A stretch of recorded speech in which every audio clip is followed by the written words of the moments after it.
session of the second day of our interesting conference. Happy to see you all here, and I'm sure you had a pleasant evening yesterday night at the reception or anywhere else. So again, we have a number of interesting topics to be discussed and presented today by some very professional speakers. Unfortunately, in our first session, the first speaker couldn't come, is not available today. So there are just two speakers who will bring to our attention some aspects and consequences of the climate change. So we have plenty of time. The short delay is included and calculated, if you like. Aviation and environment, pollution, unfortunately, go together to a certain extent. We all know this. We try to fight the severe consequences of it, but on the other hand, we must, to a certain extent, we must accept the consequences and cope with it. And this will be a major challenge for the next decades. Yesterday, in one of the presentations, I have learned that by 2040 or 50, aviation will double. So what that means for environment and pollution and all these consequences, we will have to see, and we will have, as I said, to cope with it. Two esteemed experts will bring the aspects closer to us.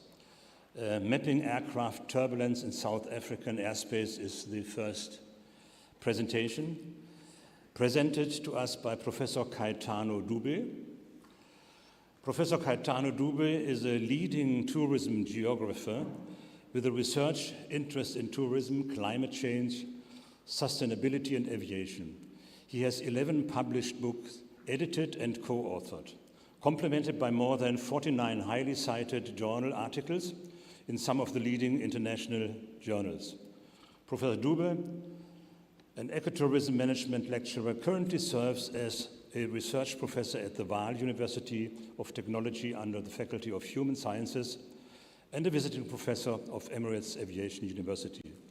Ladies and gentlemen, please welcome together with me Professor Dube. Thank you very much for the kind introductions. My talk is going to be on mapping aircraft turbulence in South African airspace, a climate perspective. This study was primarily informed and inspired by the increasing and growing incidence of air turbulence. And I think if anyone clicks and go to the news and type air turbulence, you can see that there's been a growing reportage on air turbulence. And as a result, the public actually deserves to know what exactly is happening with regards to that and understanding what causes it, and particularly from a South African perspective, aviation studies are quite minimal and far in between. Just to give a background, so the aviation industry is one of the industries that is looked up to because it is one of the type of transport that provides, I think, particularly a very safe, or not only safe, but reliable type and mode of transport that is preferred by quite a number of people across the world. You would see that in 2023, about 4.2 billion people were transported, and from about 35.25 million flights. And from these particular statistics, you can see that only accidents that happened were 66, and we had one fatal accident reported, which resulted in 72 fatalities. Serious injuries that were reported in this particular year were 45, with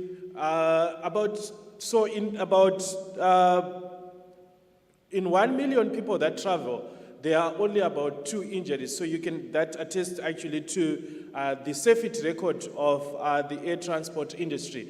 And you would know and appreciate that this industry is also one of the industries that is heavily regulated, given, I think, the need and demand for safety.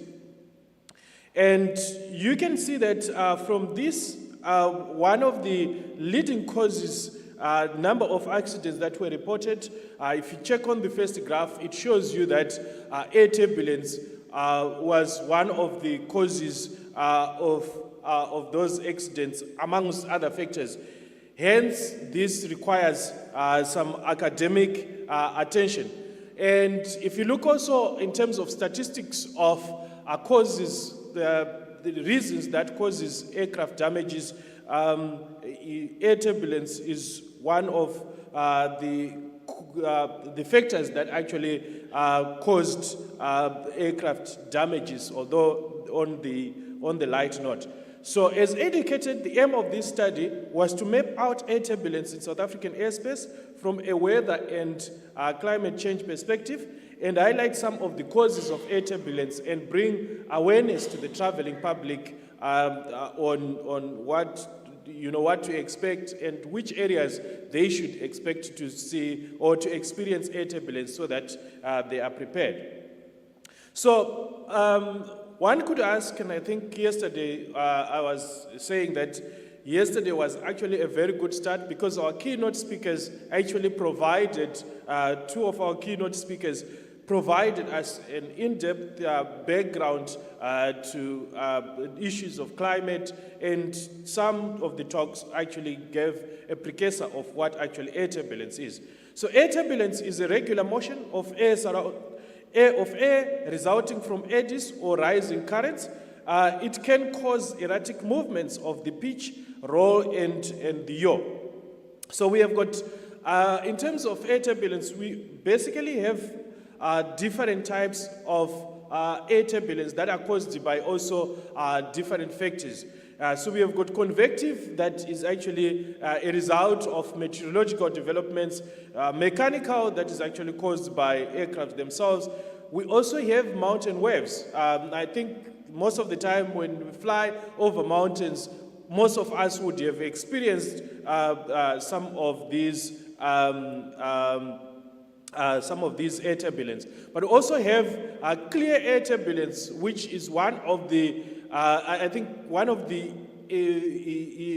interesting air turbulence, particularly by aviation climatologists, to understand, because this particular type of air turbulence is known to be dangerous because sometimes it happens without warning. So this is, I think, an increased. We also have thermal turbulence. We've got wake turbulence that normally occurs near the airports because of one aircraft moving over the others. So air turbulence are measured differently, but we're going to look at the eddy dissipation rate. This is what we're going to use, which is eddy dissipation rate is a measure of turbulence intensity without regard to aircraft characteristics. So in other words, this particular measure takes into consideration what the air turbulence does to the atmosphere without taking into consideration the type of aircraft. So different types of aircraft are exposed to the same kind of EDR will react differently. So in other aircrafts, you might experience it more, and in other aircraft, you experience it less. So in simple, these air turbulence are categorized as light, moderate, severe, extreme. Obviously, I think those that, I know we have got a lot of aviation people that works in the aviation. So light turbulence, these are momentarily causes slight erratic changes in altitude or altitude, pitch, and roll yaw. In the occurs, people, you might feel this when you're traveling. You've got also moderate, which causes a slight change in altitude and attitude, okay, but the aircraft remains in positive control at all times. It usually causes variation in indicated airspeed. And we have got severe, and extreme, which are really a major cause of concern, because we have seen, particularly this year, we have seen fatalities. We have also seen, I think, serious injuries to human beings. So in terms of methodology, this particular study used archival data that was obtained from TEBI database, and we looked at the period between 2021 and 2024. This data integrates focused data from both NOAA and UK Met Office. So in terms of the reliability of this data, the data is accurate and can actually be used in terms of ensuring that adequate decisions are made. So basically I looked at the period between 2021 and 2024. And in this particular period, we have also witnessed an increased loss and damage, particularly from a climatic perspective in terms of the impact of weather. So from this, you can see that the country is actually ranked number 28 amongst the most turbulent countries, with a lot of air turbulence that are actually experienced occurs from this. We found that the most air turbulence are experienced between the months of August, September, April, and June. That's when most air turbulence actually experienced. And from a South African perspective, this is the map of South Africa. We also know that South Africa, there are quite a number of international aircrafts that actually applies that particular route. And if you look at Emirates Airlines, I think they've got quite a number of routes. That includes Durban, Cape Town, and also the OR Tambo, which is Johannesburg. So if you look from this particular map, it actually shows that a lot of the turbulence that occurs on the southeasterly side of the country, and particularly the most other turbulent area that you would experience is the area that actually surrounds the areas around Lesotho. Why Lesotho? Lesotho is this particular country is located in an area that you have got that is quite mountainous, where you have the Drakensberg mountain, which is why Lesotho is actually called a kingdom in the mountain.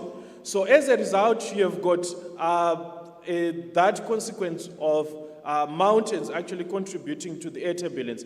But if you also look at the southeast coastline, you also have a lot of, particularly in this particular area, it is characterized by erratic weather conditions that is a result of the ocean-land interaction, which actually gives rise to, you have got also the Cape Fold, which stretches all the way from the east coastline to the west coastline of the southern part, which result in differentiated weather conditions.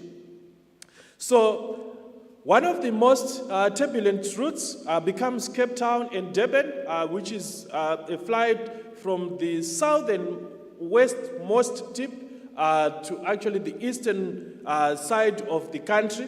And because this actually crosses through the mountains, then this is followed by Cape Town and Mpaka Shore, and also Cape Town, Maputo, which is Mozambique, and Cape Town, Johannesburg.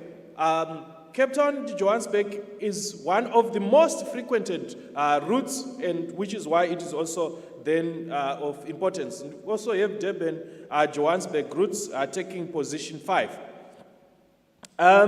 So in terms of South Africa, particularly if you see, we have seen from our data that particularly if you check the OR Tambo, Cape Town and OR Tambo, Durban, the Johannesburg International Airport is located in such a way that it is on a plateau, on a highland, and as a result, particularly in summer, there is also frequent thunderstorms, and we saw yesterday that as a result of climate change, there's an expectation that these thunderstorms are going to increase both in terms of frequency and intensity, which becomes an issue.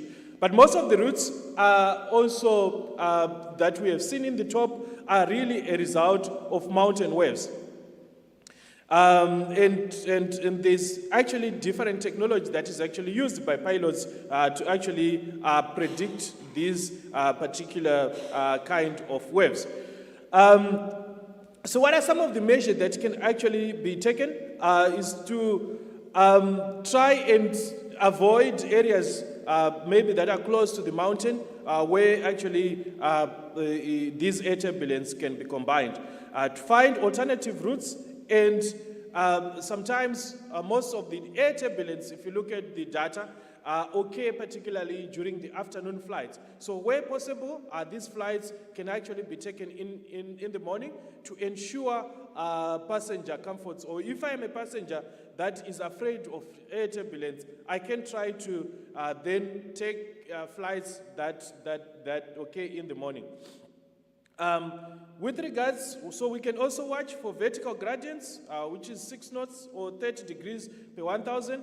Consider all flyable altitudes. So pilots can actually change the altitude in order to factor in areas that are prone to air turbulence. Consider scheduling changes to avoid low and mid-level turbulence often persist 12 to 24 behind strong fronts.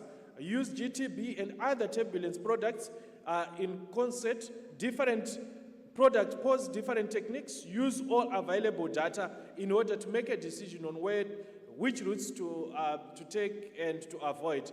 And also to look for, particularly if you're looking on the radar system for pilots, to use all the technology that is available on their dashboard to make informed decisions. Thank you.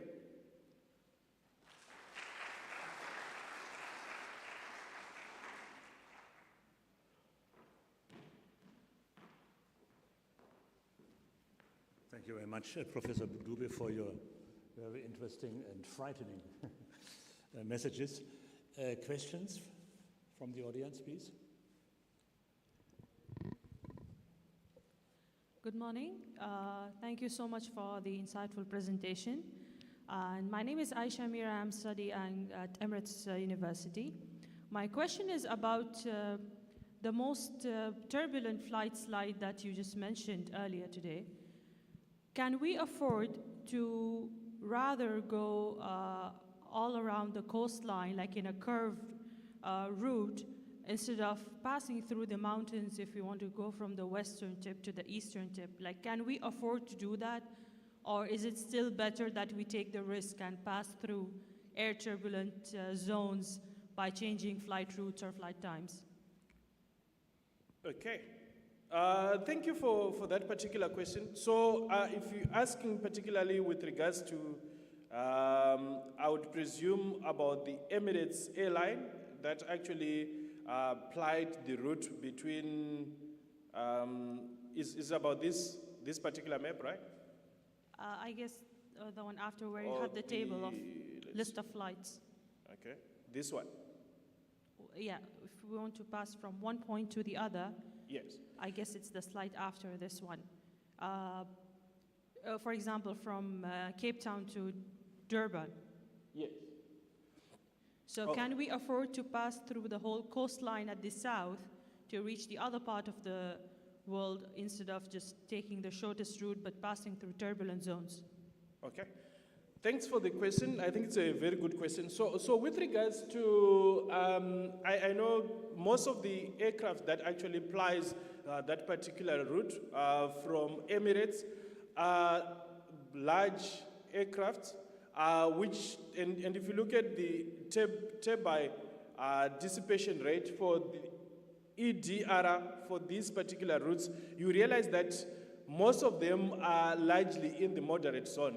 So depending on, because when you change that particular route, it have got also implications in terms of the fuel that is actually used, which actually determines the cost. So I think at this particular rate, given that on average, most of the EDR indicate that they are moderate air turbulence, these do not particularly pose risk to the passengers or to the aircraft. So in many respects, that this particular airline can actually continue, because I think it is not going to have any detrimental effect or pose any risks, particularly to the aircraft and also the passengers.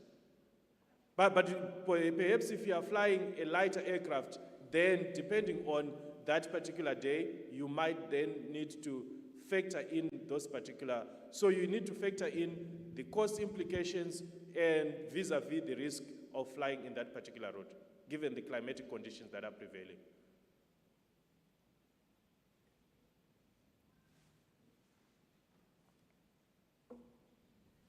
Yes, one question, please. Oh, okay.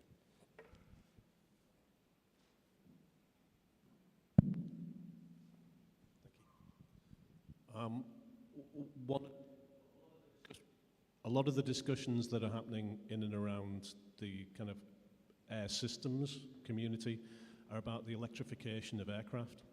So if we're going to move towards regional air mobility using electrified aircraft, which are by definition have to be a lot lighter than a conventionally powered aircraft, do you think that this kind of turbulence is more likely to have a more significant effect on electrified powered aircraft than on a traditional kind of conventionally powered aircraft? And if so, is that going to be a limitation on the adoption of advanced air mobility in regional air mobility applications? Okay. Does that make sense? Yeah.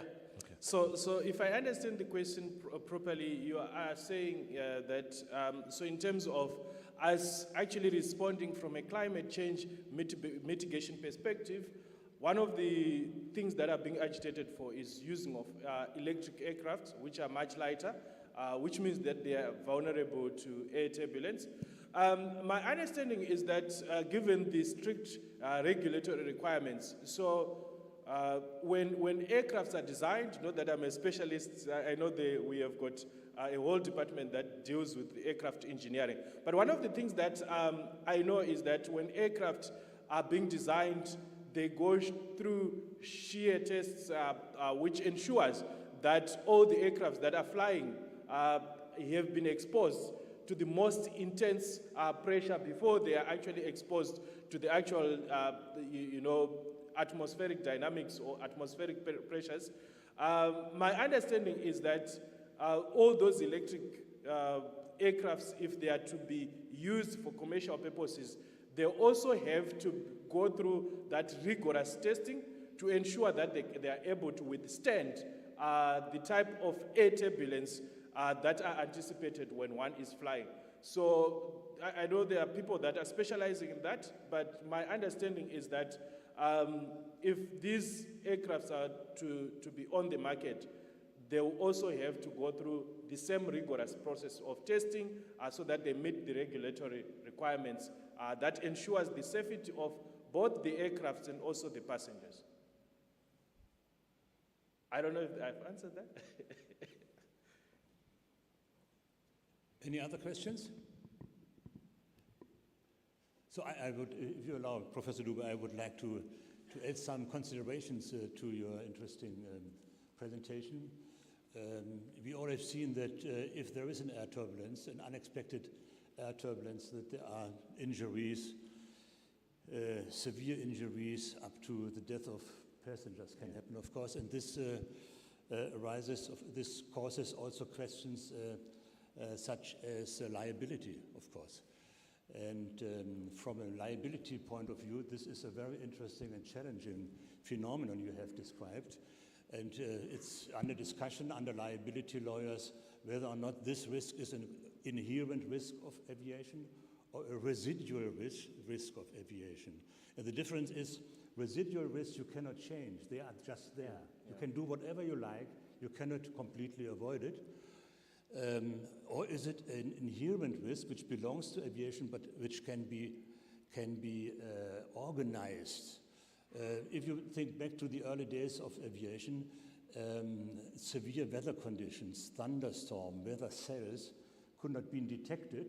Later on, a weather radar was invented, and so the former residual risk, weather is as it is, has changed to an inherent risk. You can do not something against the weather, but you can avoid the weather by circumventing weather cells, thunderstorm cells, and so on. So this is an interesting historical situation we are just facing, also from a point of liability. And it's not yet settled, of course, because we all are waiting for similar developments like the development of weather radar in former times, a clear air turbulence radar or anything like this.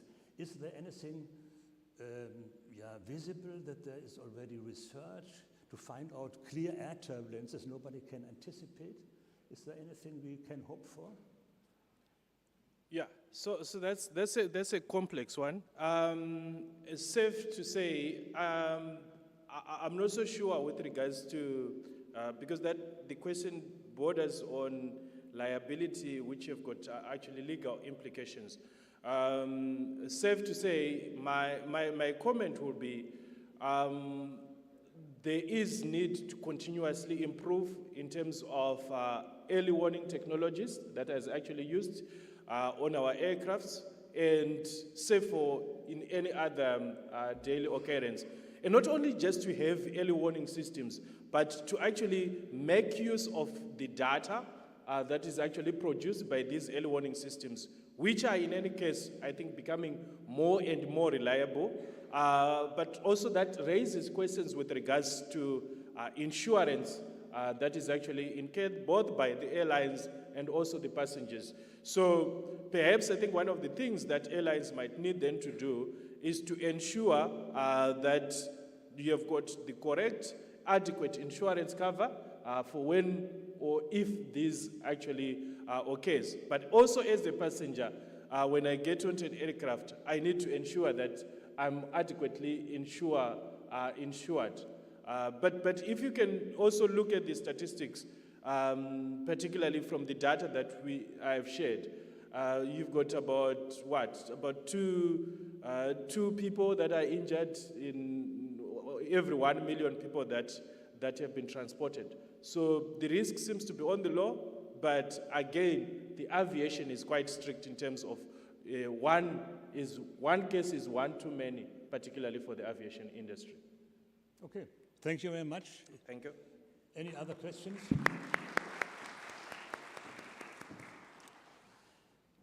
Before I turn to the next speaker, I would like to welcome the representatives of our home country. Thank you for coming. Thank you for showing the interest in our important conference. Cost and sustainability comparison of airship versus long-haul trucking for cold chain vegetable logistics in Europe. It doesn't only sound interesting, I'm sure it will be interesting because it shows that there are new inventions. We all know that mankind, particularly against the background of pollution and climate change and all these challenges, that we have to leave the ways we have been used to go. We have to find new ways, we have to go new ways, we have to invent alternatives for long standing things we have been used to do. Just a minute, I am pleased to welcome Dr. Carlo Giovanni Ferro, sorry for that. Dr. Ferro is an aerospace engineer currently serving as researcher and assistant professor at the Polytechnic University of Turin, where he also lectures on onboard system design. He holds a PhD in aerospace engineering with a focus on pioneering anti-icing systems for UAVs. Dr. Ferro's expertise spans both academia and industry, including significant roles at Leonardo Helicopters and CERN. His research in additive manufacturing and smart structures has led to patented innovations and international collaborations with leading institutions such as ESA, DLR, and several universities. Welcome, Dr. Ferro. We are looking forward to your presentation.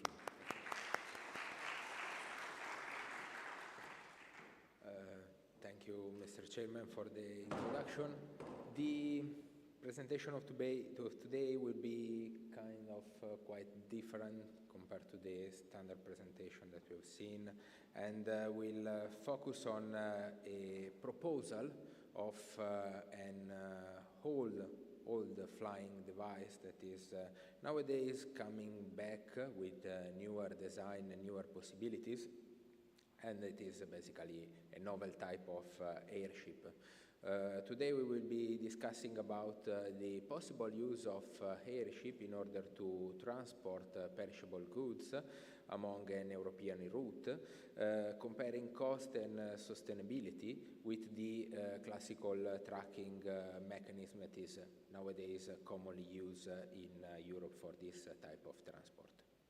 So this is briefly the outline of today. We will introduce the topic and the motivation of this research. We will present then the mission profile, the track fleet estimation for our scenario, the air fleet estimation, carbon emission, cost model, and then the conclusion.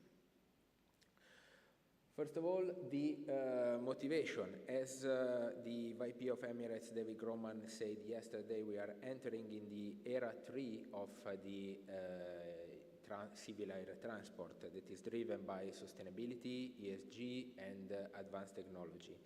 In our world, there is an urgent need to reduce the greenhouse emission, not only the greenhouse emission produced by civil aviation nowadays, but maybe use aviation also to reduce the impact, reduce the pollution, reduce the traffic jams in our countries. We tackle the logistics sector that is contributing on the CO2 emission by different type of economic for the 22% of the global CO2 emission. And inside of this 22%, the 34% is represented by the road freight transport system with tracking. Airship, in our vision, could provide an innovative solution, reducing the carbon footprint and providing a faster transport system, especially used for perishable goods. So it's not in competition with a normal aircraft that flying faster for different type of goods, but in competition with standard landing transport system. So we consider an example that is the Europe cold chain logistics. Europe, regarding the cold chain, is more or less the 35% of the total global trade, has been evaluated by the UN in $105 billion. The vast majority of the cold chain logistics in Europe is delivered with refrigerated trucks. And among the 27 countries of Europe, Spain is the biggest producer and exporter, with 87% of the internal production exported in 2023. That is more or less 9.4 million of ton in 2023. The largest region in Spain that is producing these vegetable and perishable goods is Murcia, followed by Andalusia and the other southern region. The largest receiver, you can imagine, are colder countries. So Germany is the largest receiver of these refrigerated perishable goods. And it received in 2023 3.11 million tons from Spain, an equivalent value of 4.91 million euro. And Germany is in the European Union the country that is transporting goods over the longest distance and the second in terms of quantity of material transported. So we decide to analyze emission profile, and emission profile is going between Murcia and Munich, where a large logistic distributor just built a logistic warehouse facility to distribute perishable goods and vegetables, and Murcia to Munich appeared the natural emission profile for the evaluation case scenario. The distance has been calculated and evaluated for both flight and truck transport. The time for truck hauling has been corrected according with pauses, according with the different national rules, and we have 3 to 4 different national rules. The distance in kilometers for truck is 1900 kilometers with an average speed of 80 kilometers per hour, leads to more or less 27 hours of transport, so 1 day and something. Compared to this, airship, less than half the time of the truck. Other newer airship that are in the design phase nowadays, the ML868, will have faster airspeed, 185 kilometers per hour, so will reduce the estimated time per route to 8.25 hours. The truck fleet has been estimated to cover this amount of refrigerated quantity of goods. We know that from Murcia has been shipped last year 718 tons of material, and if you assume that this material is distributed equally during the year, we have, it's a rough estimation, but it's a preliminary estimation, we have more or less 1900 tons per day. Assuming that the truck travels at full load, we will have a shipping requirement of 70 to 85 trucks per day, which is consistent with the quantity of trucks that are designed to be received in the Munich, Germany facility. So overall, we need a fleet of 228 trucks with an average time of 27.18 hours to operate continuously all day long over the 24/7, 365 days per year. And instead, for the airship fleet estimation, we use the data of the Atlant 100, that is designed and prototype produced by LTA. The payload is 66 tons, so more or less 3 times the truck payload. The cruise speed ranges between 110 and 120 kilometers per hour, and the range is 2,000 kilometers. This is a cautelative approach, having considered this one that is more advanced in the prototyping phase compared to the ML868 that is in design phase, which will have a larger payload transported, a faster speed and a higher range. So, in our scenario, we will have a loading of 1.5 hours, travel roughly 12 hours, unloading another 1.5 hours, and then the return. Total time, 27 hours, the time that the truck uses to cover the one-way segment. This permits us to estimate and compare the fleet. For what concerns the classical truck, we should have 228 at least tracking system. Instead, for the airship, we could have only 30 trucks for the Atlant 100 or 22 for the ML868. So, a huge amount of reduction. For what concerns the carbon fleet estimation, we have considered, and this is a willing approach, we have considered that all the trucks are Euro 6 emission type truck, and of course they are refrigerated, which means to a fuel consumption of 45,000 tons of diesel fuel burned per year nowadays, which means to 180,000 of CO2 equivalent emission emitted for the larger part about the truck movement and a smaller part about the refrigeration type. 139 tons of carbon monoxide and 386 tons of nitrogen oxide emitted.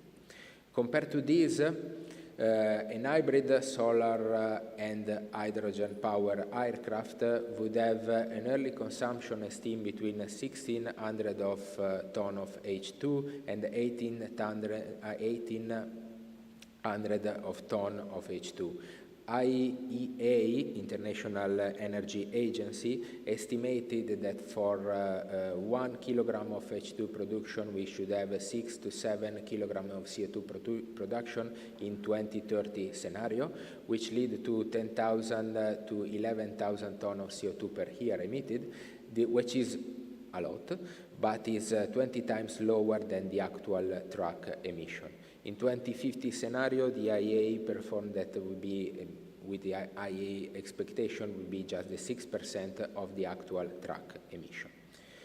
Regarding the cost comparison, this is the operating scenario. So 120 kilometers per hour, 66 tons of capacity, useful operative life expected for the aircraft, for the airship, 25 here, loading and unloading 3 hours per day, because we do 1 load and 1 unload per day. The cargo utilization has been accepted at 100% as for the truck calculation, and the crew size is 5 overall, 3 operating and 2 in back. Case study leads to the cost analysis, and long story short, in the first table we have the cost at 120 kilometers per hour, which lead to $0.52 per kilogram of goods transported. The second table is the farthest scenario, with bigger airship and faster airship, that will lead to $0.39 per kilogram of cost of transport over this route. Now, the major cost is the airship amortization and the energy consumption, as we can expect, and the fixed cost, purchase and maintenance, account for 84 to 85% of the total cost. Summing things up, we ask for the price of transport in the logistic player, and logistic player report that $0.07 per ton per kilogram are required to transport perishable and refrigerated goods, leads to $0.36 per kilogram in our route. The airship instead ranges between 0.39 to 0.52. So are still more expensive, but we have a significant emission reduction, and we have faster transport.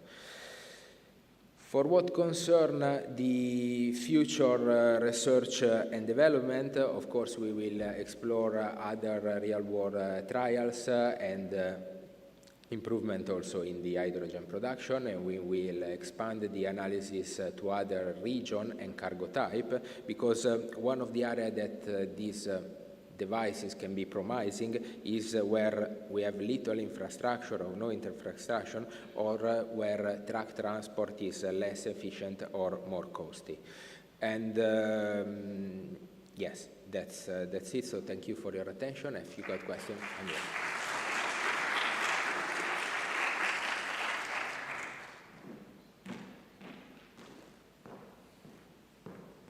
Thank you so much for your interesting contribution. I'm looking at the audience. Any questions? Yes, please. Mm-hmm.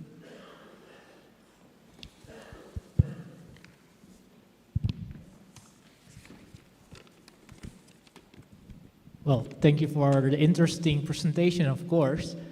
I have so many questions, so I think I just have to pick several of it. First of all, why is it has to be airship? I mean, we have a lot of different types of aircraft under the Annex 7 to the Tier Convention. We have fixed wing, we have rotorcraft, we have self-wing stall, a lot of different range of aircrafts. But why? The big question is, why is it has to be airship? And the second one is, like, when you try to operate airship for transporting vegetables around Europe, what do you see the biggest threat to it in terms of the flight routes itself? For example, if you want to send vegetable to the Netherlands, for example, Schiphol Airport is very congested, the airspace is very dense. I mean, if you want to operate a lot of airships, then is it viable or not?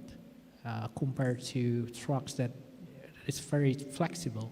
That are very flexible to go to small streets, for example. I think that's my questions. Thank you. Okay. Thank you for your question. So why airship? Because if you are avoiding the lift production, and so you are not generating lift by aerodynamic force, and you are except using the natural buoyancy, you just have to cover the normal drag resistance, and we will have lower resistance to cover, so lower fuel consumption in order to travel. And with this bigger surface, bigger exposed surface, you can use a flexible solar panel. That is our design, and so you will have the possibility to fly during day with electric propulsion and integrated solar panel inside of the external structure. So you will have the possibility to fly solar not only for a demonstration like the solar impulse, but with an actual transport type. During night, instead, you use a fuel cell recharging during day. And instead, regarding the air transport that is very dense and very crowded. First of all, I think that airship could be an important solution in areas of the world where you do not have this kind of road facility and you have difficulties to reach, and so you want to move things in faster ways. And instead, for what concerns the Europe scenario, we consider that we are not interfering with the civil air transport because we fly at lower altitude. Climbing could be too much time consuming. And so flying at 5,000 meter, 6,000 meter will not interfect the classical civil aircraft that is flying at 30,000 feet, 40,000 feet.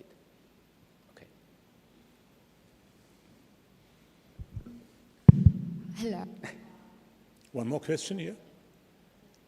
Sorry.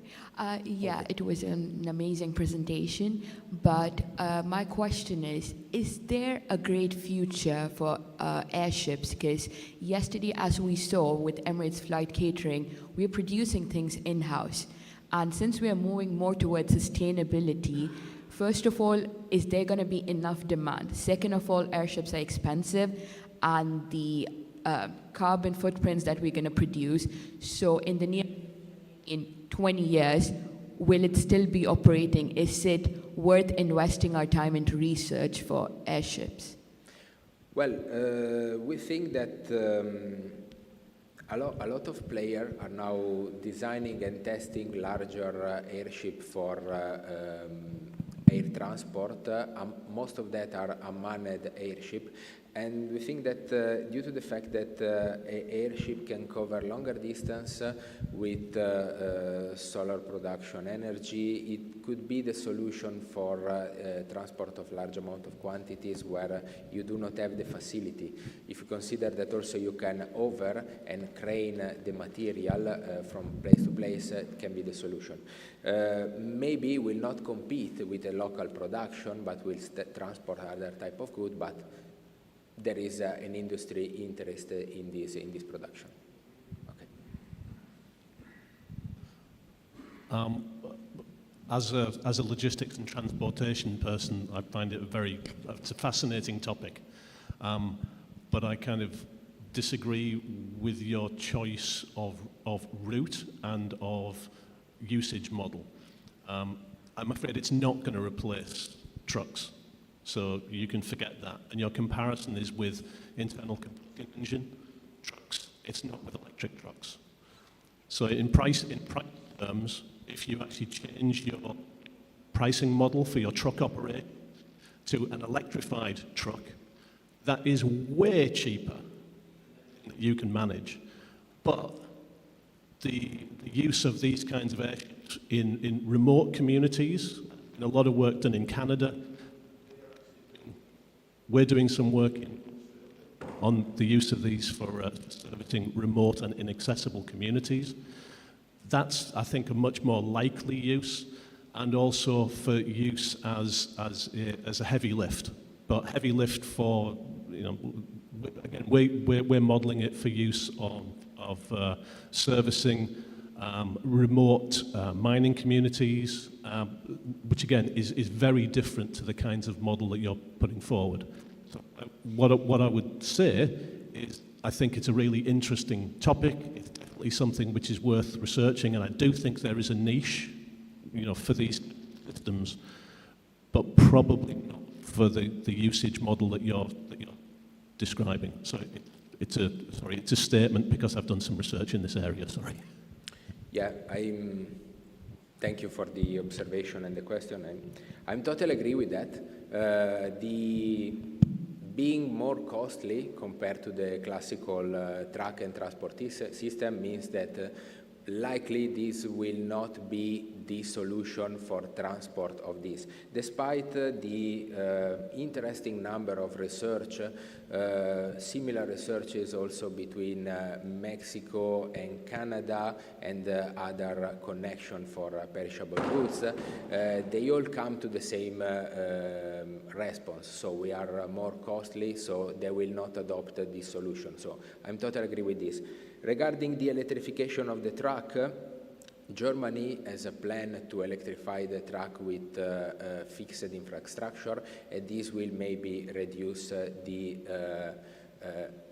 likelihood of applying our solution. For what concern electric batteries and electric rechargeable truck, they will pose an infrastructure problem, especially in developing countries. So for me, this could be the solution for transport goods and transport material in remote area, as they are doing in northern area, in Canada area, but can also be a temporary solution in time we have the infrastructure for electrifying vehicle. Okay. One last question, because breakfast is waiting. Please. Thank you so much for this presentation. I have a small comment and also a question. My comment is that can we probably use this model for very highly perishable items or maybe medical supplies so that we justify the additional cost that's associated with this model? And secondly, my actual question is, there are a lot of goods, as you mentioned, that's been supplied from Murcia to Munich. Is there something specific that can be transported back from Munich to Murcia so that the cost is reduced further, instead of returning vacant or using other uses? The way it takes refrigerated goods in your model from one city to another city, can we do the other way around? Yeah, regarding the first question, yes, the model can be integrated. And regarding the second question, we have considered an empty truck back for both the scenario, which is kindly a preliminary estimation, but of course, the goods, the truck system and the airship system should always travel full. And yeah, we have the possibility to move things back from Munich to Murcia, especially consider that with the altitude increase, the consumption for the conditioning of the product is not so important, so you can transport also non-refrigerated trucks. So we can do this. We can ship back other materials. One very last question. Okay. Hi, thank you for this interesting topic. Coming from the logistics industry, and I worked for the past 15 years in logistics companies, so I agree with you mentioned about trucks. It's not easy to be replaceable. Yeah, I agree with that. If you want to reduce CO2 emission, maybe we can use electric trucks, or at the end of the day, you can't make it zero CO2 emission, but we can balance it, right? So what we do, we balance the CO2 emission with, for example, planting more trees. This is what we do. This is what logistics companies have been doing for the past maybe 20 years, and this is what they focus on. Just my feedback here, you mentioned the cost factor, but I think you forgot to mention about the security factor. For example, drones are there in the shipping industry for the past 10 years, but we don't use it that much. Why? For security reasons. We need to be aligned with the governments. We need to be aligned with regulations, IATA regulations, and so on. So I think I didn't notice that in your presentation. Like, how about security reasons? Why it's not maybe there? Because this is some part of the issue, you know. Again, plus everyone thinks we need to be fully electrical or we need to be fully hydrogen, but I don't think the case will happen anytime soon. This is most of the countries do the balance, how to balance CO2 emission again with planting more trees or being more green. Thanks. Okay, we quickly reply. And yeah, I totally agree regarding the logistics transport market and the difficulties to apply this kind of solution in an environment such as the European, where we are transitioning toward electrification of trucks and whatever. This was a proposed solution that could be applied where difficulties arise in classical tracking system. If we take, for example, the Canada example that we were discussing before, Canada use ice road to connect with remote region in northern area, and this ice road, due to the climate change, are reducing the period of availability during the year dramatically. If 10 years or 15 years ago you can have several months of ice road that were viable with trucks, now you do not have this kind of permission, because you have to have a thickness of the ice in order to be viable for the truck. And moreover, other type of land infrastructure, for example, railroad, also for the Canada example, will have very high difficulties due to the melting of the permafrost, and you can look for a lot of photographs during the internet with these railroad that are disconnecting each other.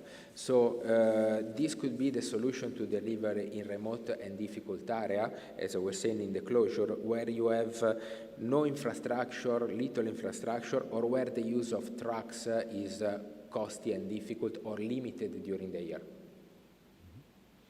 Okay, thanks again to the two speakers. Thank you, ladies and gentlemen, for your attention. And now please enjoy the breakfast break. Thank you. Thank you.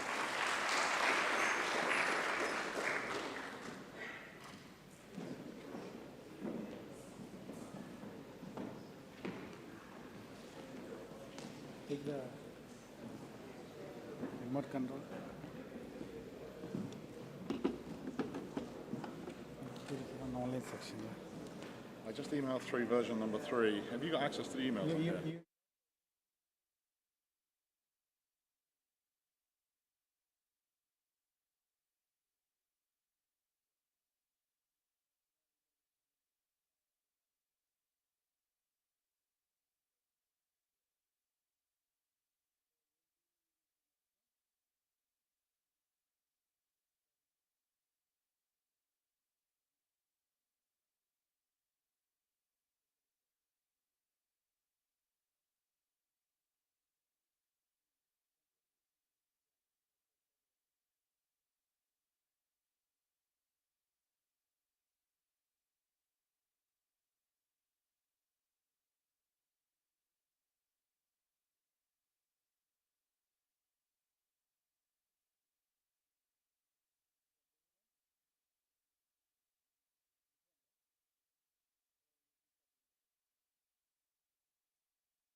All right. Good morning, everyone. My name is Wolfgang Gröme. I have the honor to chair this session. I work for the German Aerospace Center, heading the group of economic air transport and airport models at the Institute of Air Transport.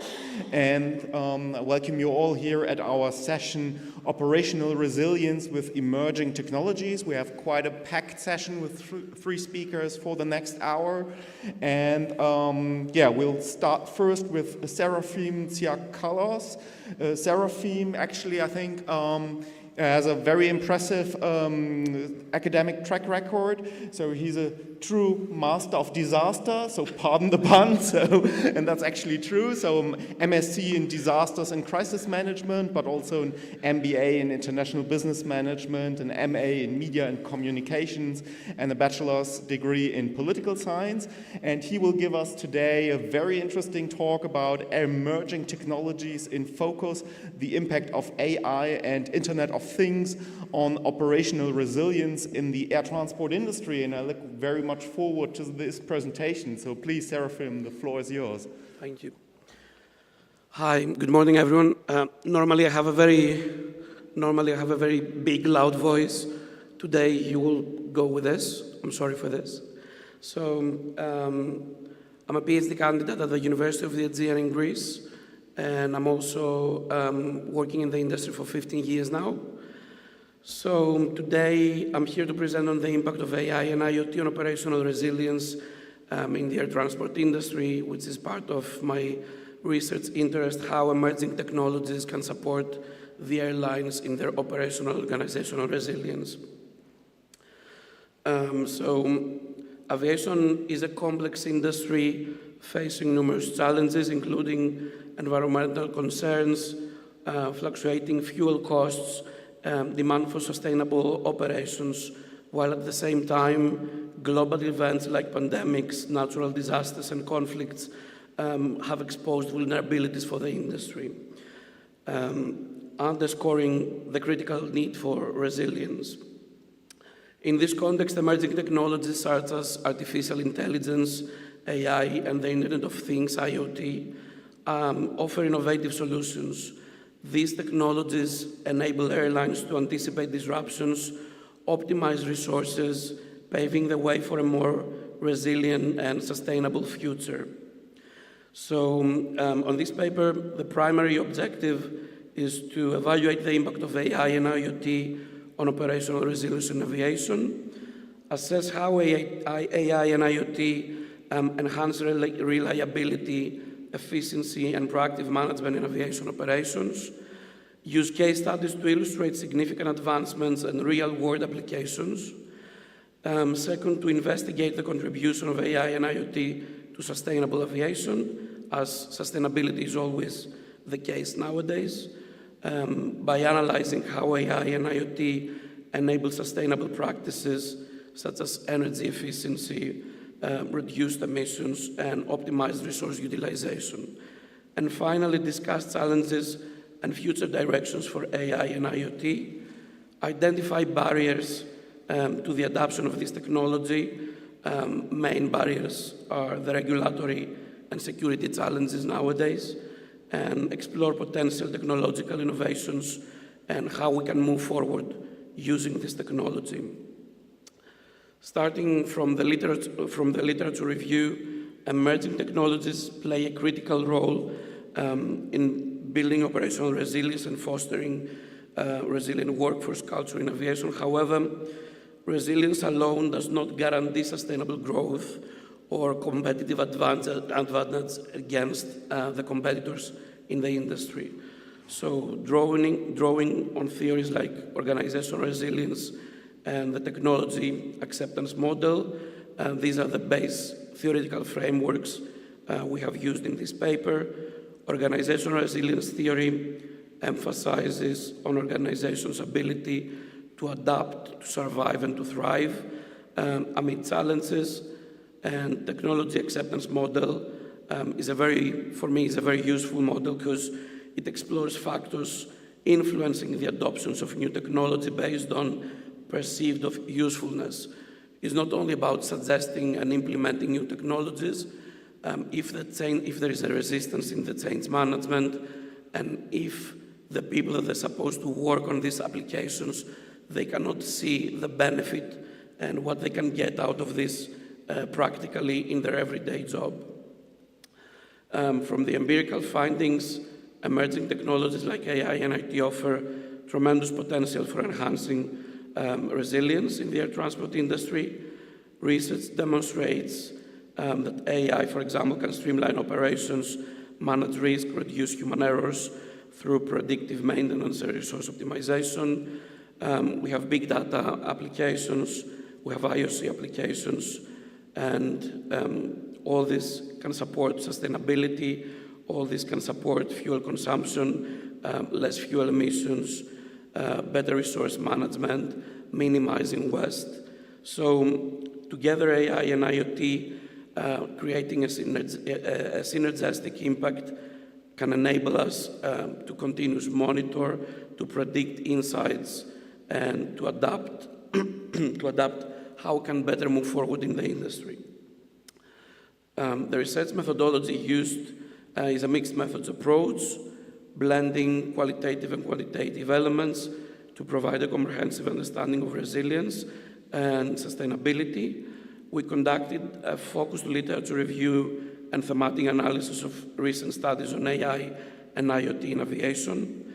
And then we worked on case studies. Case studies is based on Delta Airlines, Lufthansa, and Singapore Airlines, were analyzed to illustrate practical applications and see how these technologies can be successfully be applied in the industry and what are the results that we can get. So, sorry.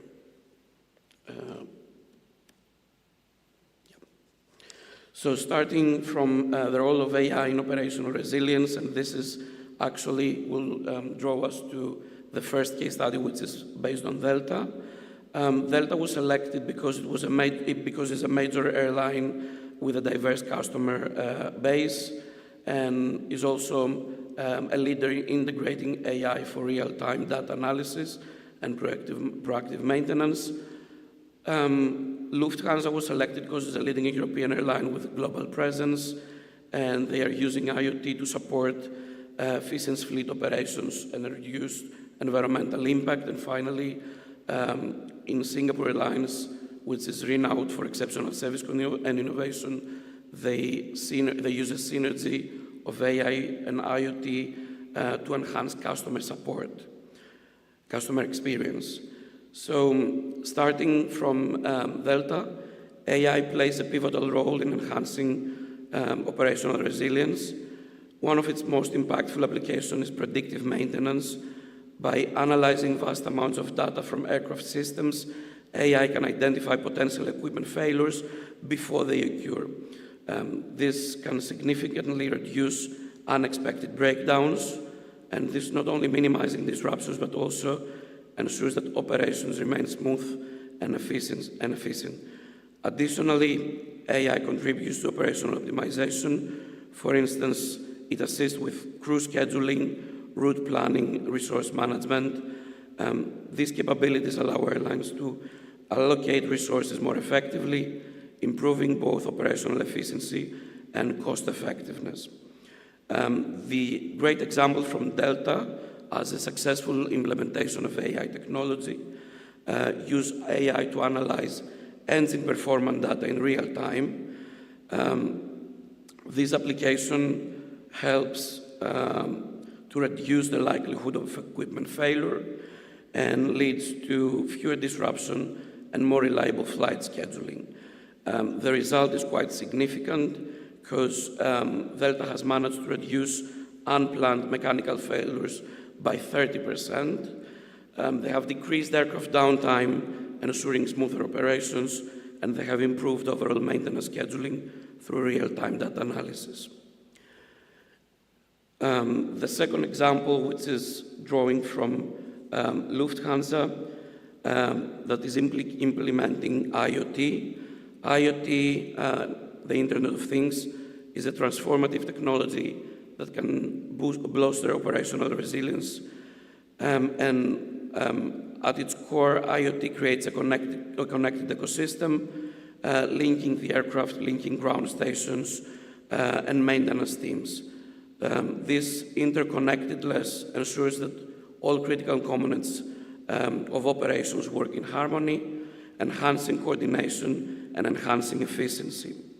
One of the standout features of IoT is the real-time visibility that provides advanced sensors enabling aircraft systems continuously to monitor the performance, delivering actionable data that enables proactive data-driven responses. Again, from the application of IoT technology in Lufthansa for the fleet management and sustainability, we've seen again great results, as the outcome is to reduce fuel consumption by 15% through real-time flight data monitoring, improved fleet scheduling, which again is leading to cost savings, and enhanced sustainability efforts by reducing emissions. The last case, which is drawn from the synergy of AI and IoT used by Singapore Airlines. When we combine AI and IoT, we can create a very powerful synergy that significantly enhances operational resilience and adaptability. This collaborative potential lies in their ability to complement each other. IoT can provide real-time data from the interconnected systems that they operate, while AI processes this data to generate predictions and give us insights and actionable intelligence. Again, the example from Singapore Airlines is a successful example. The outcome is to provide personalized services for passengers based on their preferences, so enhancing the customer experience and the experience of the customers in the cabin, real-time feedback on in-flight conditions. As passengers, they can have a say in terms of the temperature of the cabin and their entertainment preferences.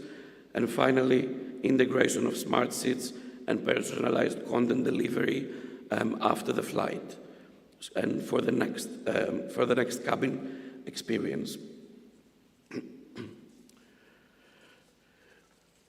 So, moving to the results, to the findings of the result of the research. Our research findings highlight how significantly AI and IoT can contribute in these three key areas. First, in operational resilience, in enhancing predictive maintenance, minimizing downtime, providing real data analysis, and enable better decision-making. Second, the customer experience, elevating with personalized services, as we've seen with the example of Singapore. And finally, enhancing sustainability, benefiting from IoT initiatives like Lufthansa is using for the fleet management. However, these advancements come with challenges, particularly in regulatory compliance and data security, which must be carefully addressed to fully leverage the potential of these technologies. And actually, nowadays, the security, the cybersecurity, and the regulation framework is very important. So, however, these advancements come with great benefits. As I said, they also come with their challenges. We don't have regulations from FAA, from EASA, and from other international organizations ensuring that AI and IoT implementations can meet the safety requirements of the industry. We all know aviation is a highly regulated industry.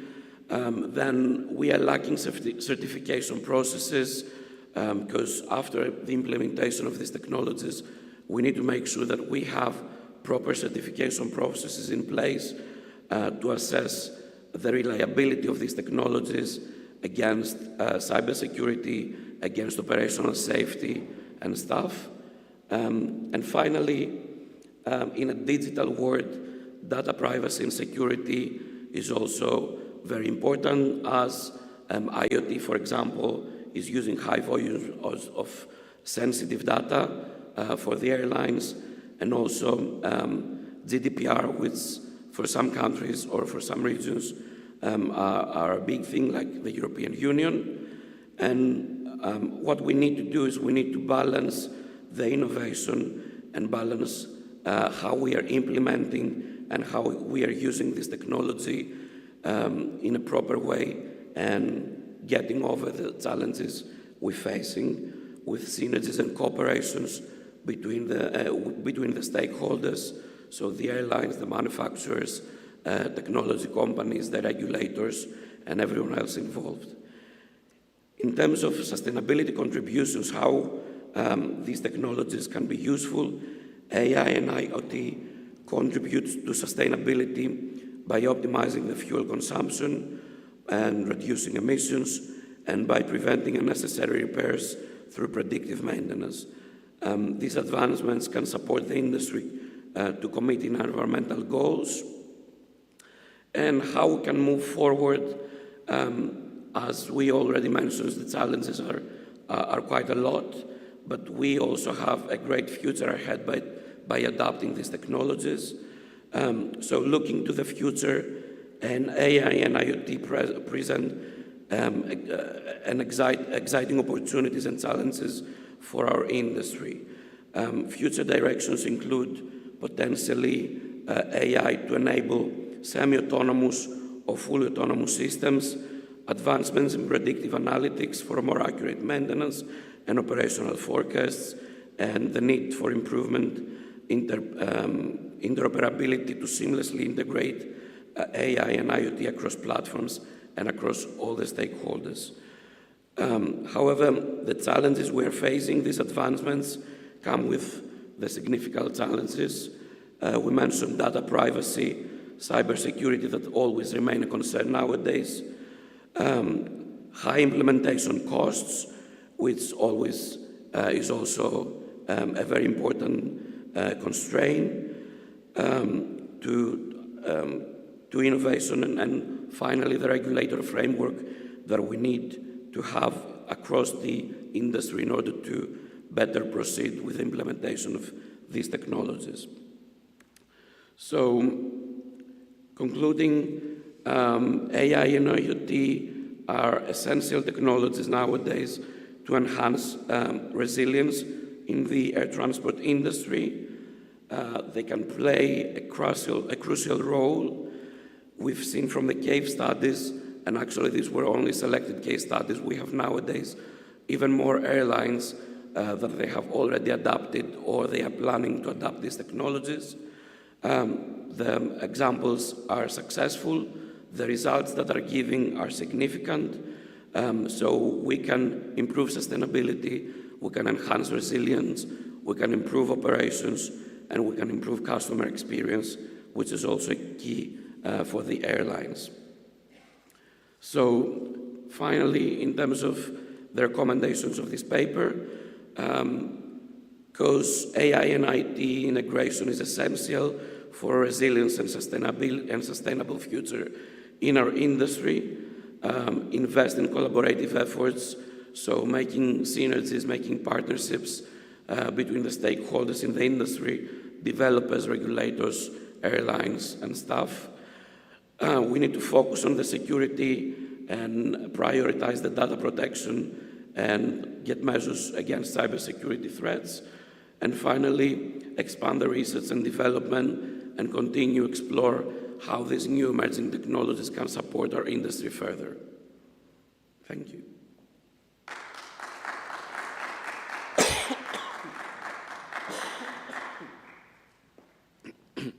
Thank you, Seraphim, for this very interesting overview on these emerging technologies, which will really have the potential to shape the aviation's future by quite a very strong way. And that was, I think, a very important content here also to have this discussed at the conference.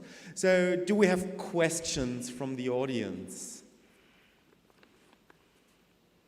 This is, yeah, please, there in the middle.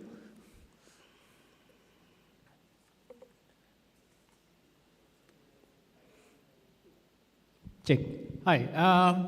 I have a very simple question. So you mentioned the biggest hurdle of the implementations of AI and IoT is really in the remit of safety certifications, and you mentioned EASA and FIA.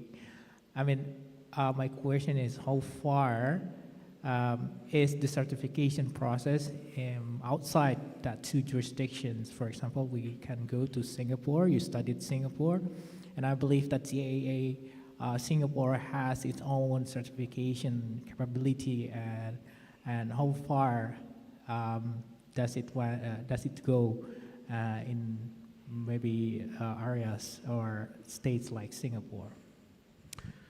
Okay, thanks.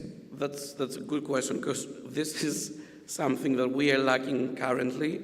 While we have these technologies in use for a few years already, so if I remember correctly, Qantas is using AI and IoT since 2018 for fuel to reduce fuel consumption, and again they had great results because they saved, since 2018 they saved nearly $100 million from fuel consumption.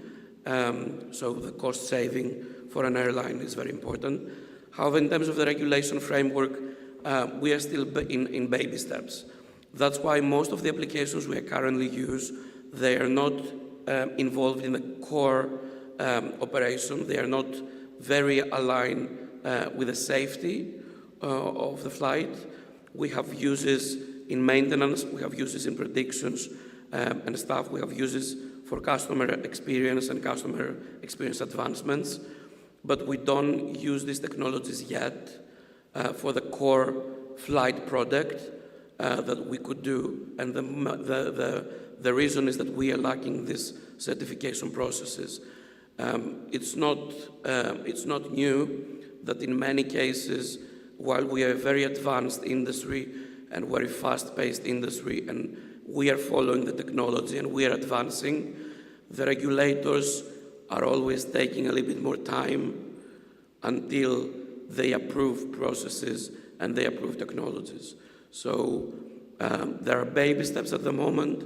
It definitely needs more attention, and it definitely needs, as I said, synergies. So the regulations with the airlines, with the international organizations like IATA, and to sit on the table and decide how to move forward and create the frameworks. Okay, thank you. So unfortunately, we have to cut short the discussion as we are already over time. So please give a hand to Seraphim for his presentation. Thank you. And I now call to the stage Marwa Al-Bloushi, and Marwa Al-Bloushi, from her CV that I have received, is really a tech enthusiast. She holds a bachelor's degree in software engineering and a master's degree in data analytics, so both skills I think very, very important for nowadays aviation industry. And she's now a PhD candidate in data science here at the Emirates University, and is also highly engaged in promoting young talent in the Emirates Group as Youth Council General Coordinator in the current cycle. And I look very much forward to her presentation on enhancing flight delay predictions with CNN random forest algorithms. So please, Marwa, go ahead. Thank you so much for the introduction. Thank you all for joining. So today's presentation will tackle the problem of enhancing flight delay prediction through the combination of CNN, which is convolutional neural network, as well as random forest. Before we start, I'd like to ask you guys to just close your eyes for 1 second. Imagine that you are in the airport. You are 2 hours ahead of your flight departure time. Now open your eyes and you see the screen. Most of the flights are delayed. Of course, there would be some frustration and some negative energy. Hence, this is the motivation of this paper, to tackle and to accurately improve the current models used for the predictions of the flight delay. So this is the agenda. I'll start first by the introduction, introducing the problem statement, why it is important to tackle this problem, identify the current gaps and the related works in the same area, then move on to the methodology. What are the methodology used to provide the solution for this? And then some key findings. We'll conclude with some recommendation and summarize the whole presentation. And finally, it will be open, hopefully, if we have some time, for some questions and feedback. So flight delay is an important issue. And the reason why we wanted to tackle this in this research, because it has so many consequences. It will cause some disturbance in the travel. You will have unsatisfied and inconvenient passengers. As well, it will lead to increasing the airline cost. As we have a growth and demand in the number of flights, there is a need to improve the current prediction systems that is used for prediction the flight delays. This will help in improving the operational efficiency, as well increasing the customer satisfaction and customer experience. By operational efficiency, we mean the number of allocated resources, agents, and other logistics associated with any flight delay handling. So why it is important to predict the flight delays accurately and improve the current models that we have? Because once you have a delay, there is an impact associated with it, and the impact causes some financial cost. You will have unsatisfied customers, as well as some logistical issues. Logistical issues, by this we mean you will have more resources to handle the crowd. You need to have, as well, agents who know how to deal with the crowd themselves. So moving on to the related work, so we found out that there are similar work that tackle the same problem. However, there is first an overfitting problem. By this we mean overfitting problem through the long-term, short-term solution. What do we mean by this? You create a model that works well. However, over the time, there is an introduction of overfitting of the model itself. So it is not revisited. The other problem is the usage of various data. In this problem specifically, you need to use different sources of the data to ensure that you tackle all the attributes included in the flight delay. The other thing is the real-time applicability. Okay, I create a model. The model is the given model is able to do the prediction itself. Is it applicable, really, if we go through the different cases and different scenarios? Is it able to do the prediction? Does it cover everything, or it is just a niche model that handles certain aspect? The generalization, again, tackles the same. You have a model that is used to generally do prediction, specifying certain cases, certain scenarios, but it is not capable of handling the whole data that you have if you provide a different data or different attributes. From the findings, we found out that these are the key factors that affect the flight delays, the weather conditions, then some security checks as well, late aircrafts, and the carrier delays. So these are the main key factors that affect the flight delays. So the methodology. In general, this is the general process followed to tackle machine learning or AI or deep learning problems. First, before you start, you need to understand well the business problems that you have, understand the requirements, then study the data, understand the data, what is missing there, what you need to adjust, and what you need to clean. You prepare it, you ensure that you remove all the items that you identified in the previous step. Then the data itself is ready for you to use it for the model creation. Of course, you will see the arrow going forward, backward. This means that once you do something, if it doesn't fit, then you go back and improve it from the previous step, and then you go back. And then once you create the model, you need to evaluate it. Does it work well? Is there an overfitting? Is there any issues with the model performance? and you enhance it, improve it, and then you go back. After you have done all your evaluation and you are satisfied with the model, then you go with the implementation stage. And in this, the model itself will go to the production environment, or as we call it, operation. So here is the detailed steps that aligns with the previous methodology that we gave, which is the general one. So before I started, I said we combined both convolutional neural network, CNN, along with random forest. So why we use CNN? CNN was used for the feature extraction, and we found out that it has great capabilities in identifying the patterns because it used like a deep learning compared with the other niche machine learning models which doesn't. It is also capable of handling large and massive amount of data, and it would be able to do the pattern identification easily. So it is used for the feature extractions. Once all the required features are extracted, then you go with the models. And here you will see the classification and the regression. And we wanted to check, does it work well with classification or regression model, or it might actually work well with both. You will see this in the conclusion and the results. And the classification, after the features are extracted, there is a feature selection through the random forest algorithm. Of course, we ensured that there is no imbalanced attributes. By this we mean the target attributes itself. We checked it. We ensured that there is no imbalance, just to ensure that the model will not go with the overfitting or introduce any issues associated and related to machine learning or AI problems. Once this is done, then the model is created, and we use certain metrics to identify and evaluate the performance of the model itself. So first table, you will see the CNN RF, which means the convolutional neural network random forest.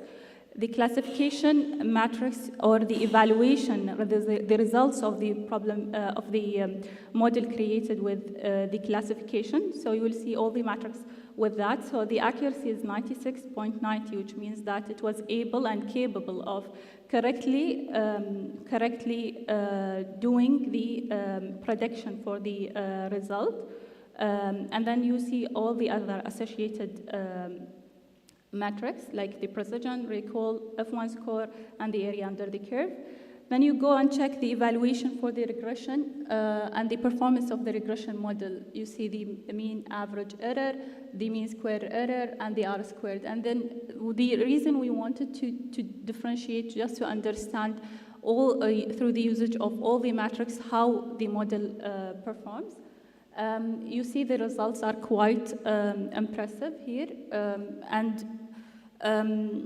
If you go to the table down in the bottom, you see how actually it performs against the regression line. So the distance itself, which measures between the prediction and the actual, is not that high. It's a bit short, and this is what you want to achieve when you create a model. You want to ensure that this distance is minimum as much as possible, and this indicates how well your model is. So just have some look at it, and then check one point, and you will see how short this distance is. So I highlighted earlier that we wanted also to examine the real implication and the real implementation of these of the model created, and we saw how well it worked for both the regression and the classification, and the results actually from the tables illustrated earlier show that. Now, if we go to the real case scenarios, it would be able to do the prediction through the usage of the regression model. If you go and adjust the threshold here, initially, if we go back to the flowchart that I showed in the methodology section, you will see that we defined a threshold of 15 minutes. You can also decrease that if you have a criticality on the operation, and if you have a criticality associated with the delay time, you can decrease the threshold from 15 minutes, which indicates a flight delay, to 10 or 5 minutes. This depends on the criticality associated with the flight delay itself.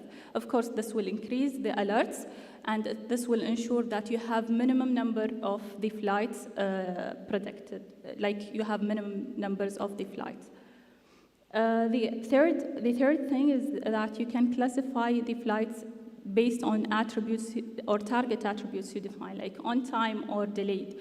This is done through the classification algorithm. Of course, we said the model will be capable of doing classification and regression, so it would be capable of doing that. And then you see the benefits and the outcome of this model. You will have the happy customers. You can minimize the delay time and take the proactive measurements. When we say the proactive measurements, if you have a model that is capable of predicting the flight delays, you will understand how many resources you need, how many agents, and how to handle the customers themselves, because at the end, it's the journey, the customer's journey that you want to ensure, and this is the target of the airline company itself.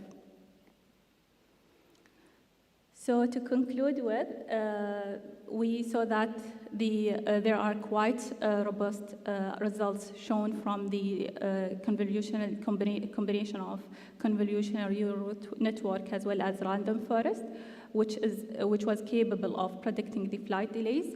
The performance, as indicated earlier, of both of them from the tables that you've seen earlier shows that the model works well for regression and classification, so it could be used for both of them. Of course, there is a need to continuously monitor and adjust the model itself, just to ensure that we don't fall under the same long-term, short-term overfitting issue. And then, as mentioned, we used like advanced features for feature selection and feature extraction, like the convolutional neural network, which was really, which led initially to adjust this accuracy and improve the model, because it's capable of dealing with large amount of data as well as identify the patterns from the attributes themselves. So this leads me to the end of the presentation. If you have any questions or feedback, please feel free to ask.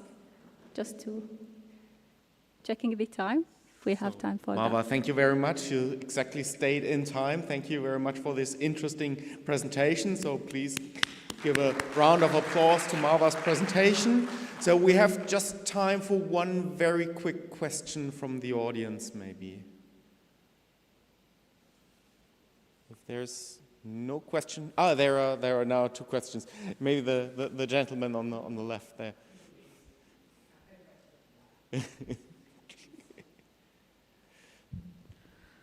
Thank you for a nice presentation. I wish to know what is the applicability when we are doing the delay, is it for customers like passengers or air traffic people or airlines? This application will be useful.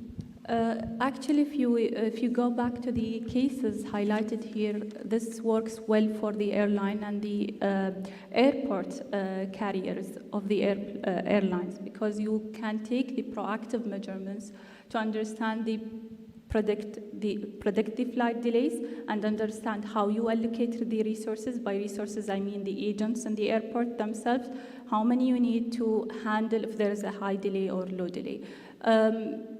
With some adjustments, this can work as well for the customer, but it was not the intention when we created for the customer. It was for the airline and the airport. Thank you. Thank you so much. Thank you. Okay, thank you very much. And I now have the pleasure to invite Sebastian Hall to the stage. So Sebastian is a captain at Emirates of the Boeing 777, and he holds an MBA from Staffordshire University. And in his scientific work, he has always concentrated on topics like behavioral economics and psychology, all in the relation of piloting, fatigue management and all kind of interesting aspects here in the relation of pilot aspects. And today's presentation will be about single pilot operations, a battle for the public's hearts and minds. So I think it's a very, very interesting point here also being made, as Sebastian is a pilot himself, to talk about this relatively critical aspect and highly debated topic for the aviation's future.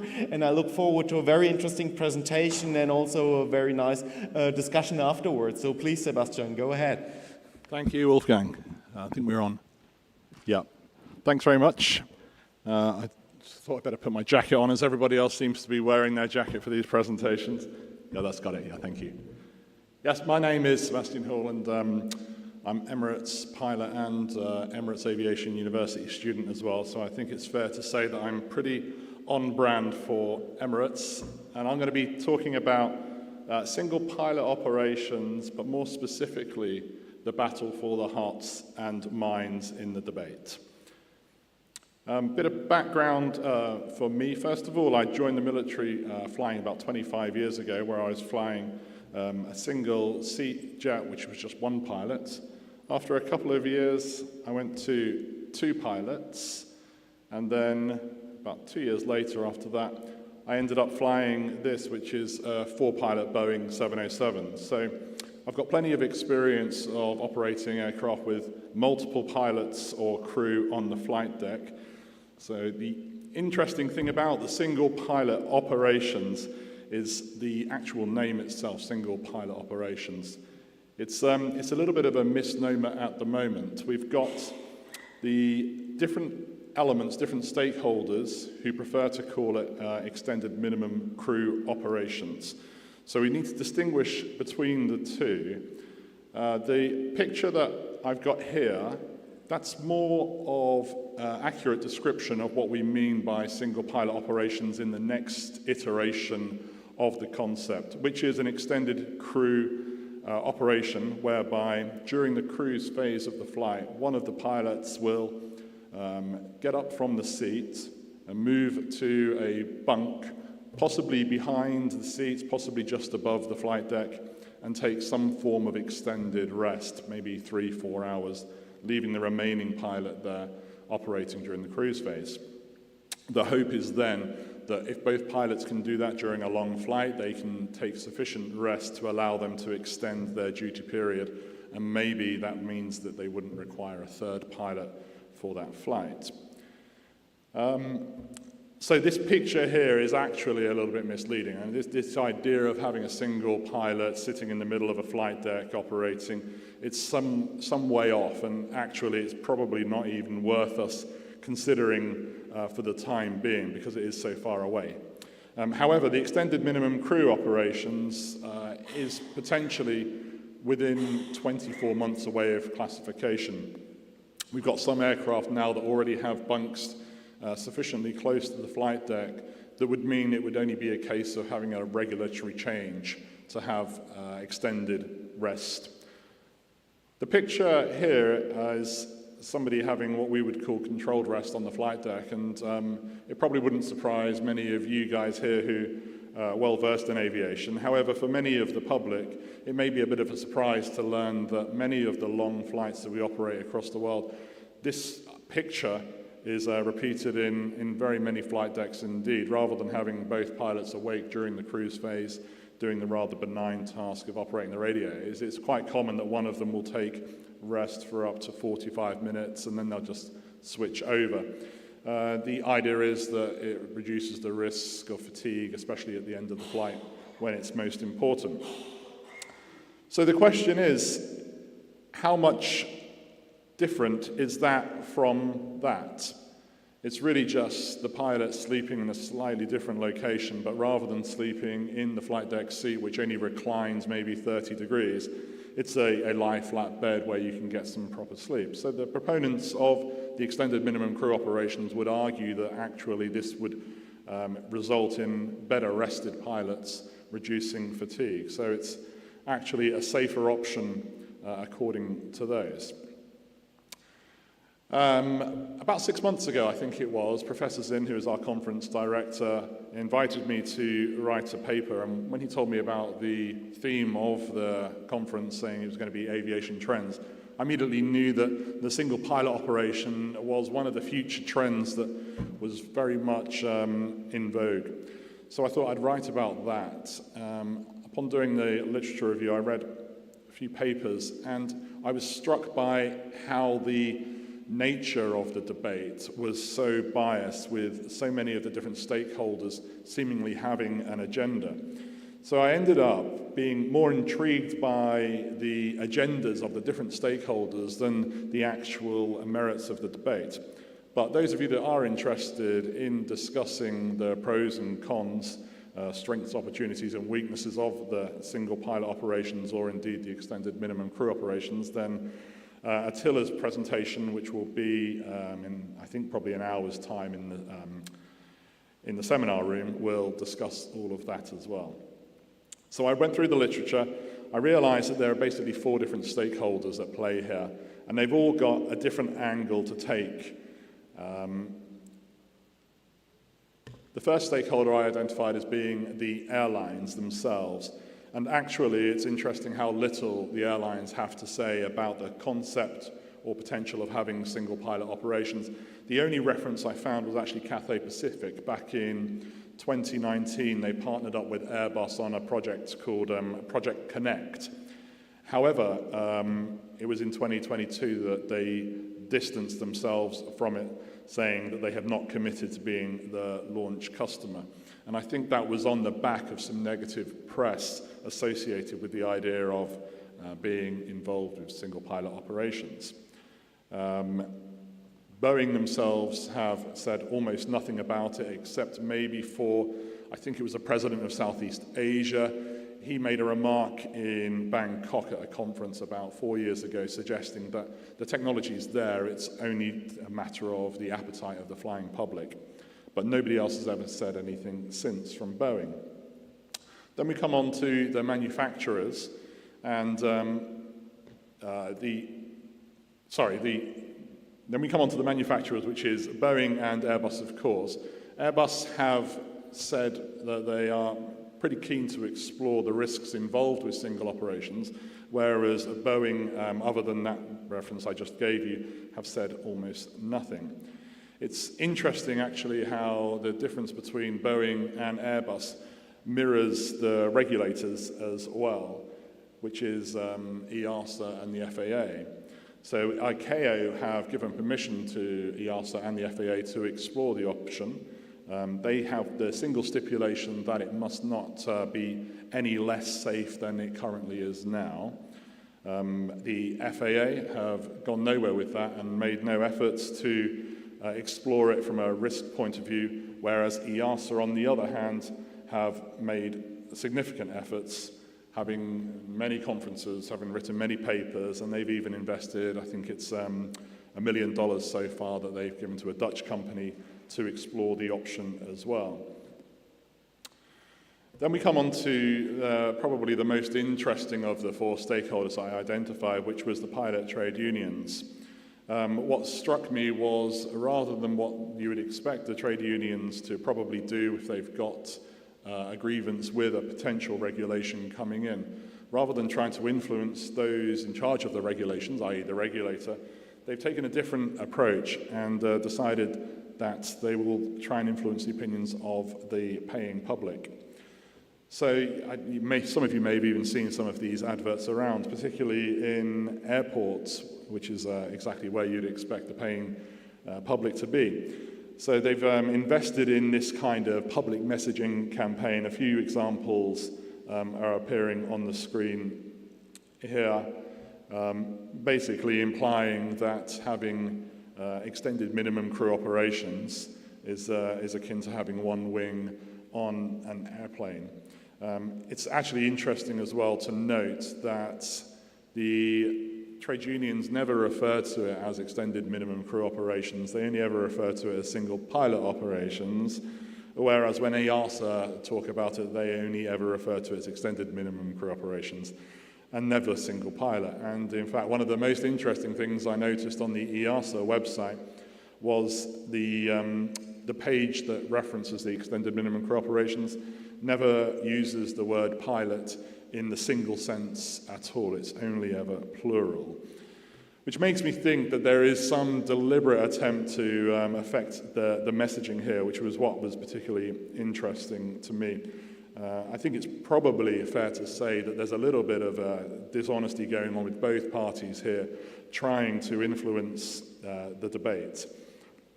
There's another example here. Another interesting thing from the pilot trade unions as well is what they've called a social media toolkit, and they've put this on social media, and they're asking people who support their cause to download it, download the images, and repost those images on their own socials. So it's in an attempt to kind of spread the word. And in the paper, I made the link between an election campaign where different parties are trying to get their supporters to put banners up or supporting their particular candidate in elections. It does seem as though the trade unions have embarked on something which is akin to an election campaign. So, in conclusion, we spoke briefly about the term of single pilot operations, and we spoke about the extended minimum crew operations and what the difference is between them. We discussed how the airlines have said very little, in particular Cathay Pacific, the only ones that said anything at all some years ago. The manufacturers and the regulators both seem to be aligned in that one side of the Atlantic are saying very little and the other side seem quite pro. And then finally, we looked at how the trade unions themselves have gone on a very deliberate, coordinated public messaging campaign to try and influence the paying passengers. Any questions?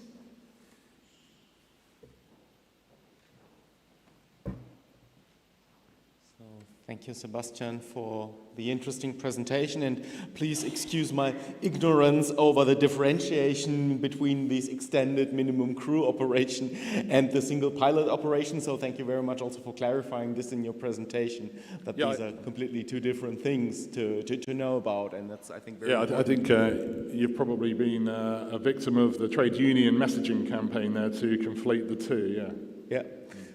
So, do we have any questions from the audience? Hello. The presentation was great, but one of my questions is that I'm an aviation student, and we've seen so many human errors that happen even in the case of 3 pilots on board.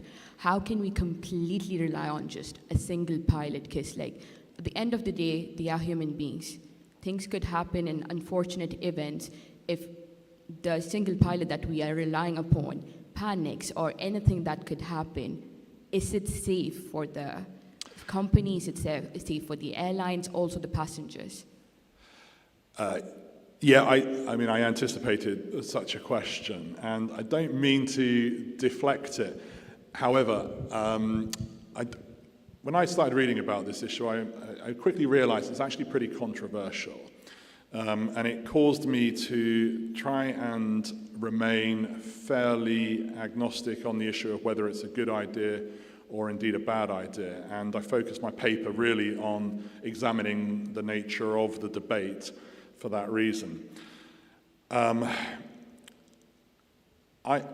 would, personally, I'm keen to see what the results of the full comprehensive risk analysis come back with. I think I trust the regulators to do that and to do it impartially. I know the trade unions don't trust them to. In fact, the head of ALPA, the American trade union, has spoken about something called regulatory capture, where he believes that the regulators are being influenced by the manufacturers. So he's asked for independent actors to be involved in doing the risk assessment, because he doesn't trust the regulators.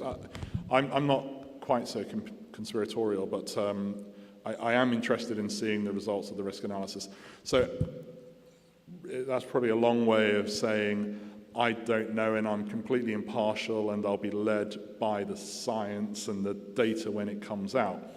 However, I mentioned Attila's presentation, and I think that that's more along your lines, is actually the pros, cons, the risks, whether it's a good idea, whether it's not. There's probably more along with that presentation. So I'd suggest go over to that presentation in half an hour or so over in the other room, and then you'll get a better picture of the risks associated with it. So. Sorry, I can't give you a definite answer, but I'm still impartial. Hey, Attila, thank you. Yes, thank you very much. Good morning. Congratulations for the excellent presentation. My question is very short. That is a paradigm shift, definitely. It's a revolutionary things which we are ahead of. Question of time, definitely. My question is, as you introduce your earlier career, and it is obvious you are flying with Boeing 777. Boeing is a big silence regarding this initiative. You mentioned Airbus. You mentioned the U.S. trade union. What do you think why Boeing is not so active in this initiative and in this challenge? So I think that the sound quality wasn't brilliant there. Did I understand the question to be the difference between one side of the Atlantic and the other, and why they seem to have different approaches? I'm guessing that was the question. Apologies if I misheard. If that's the question, that's an interesting point, and I've tried to give some thought to why maybe Boeing and the FAA have a different approach to this compared with EASA and Airbus.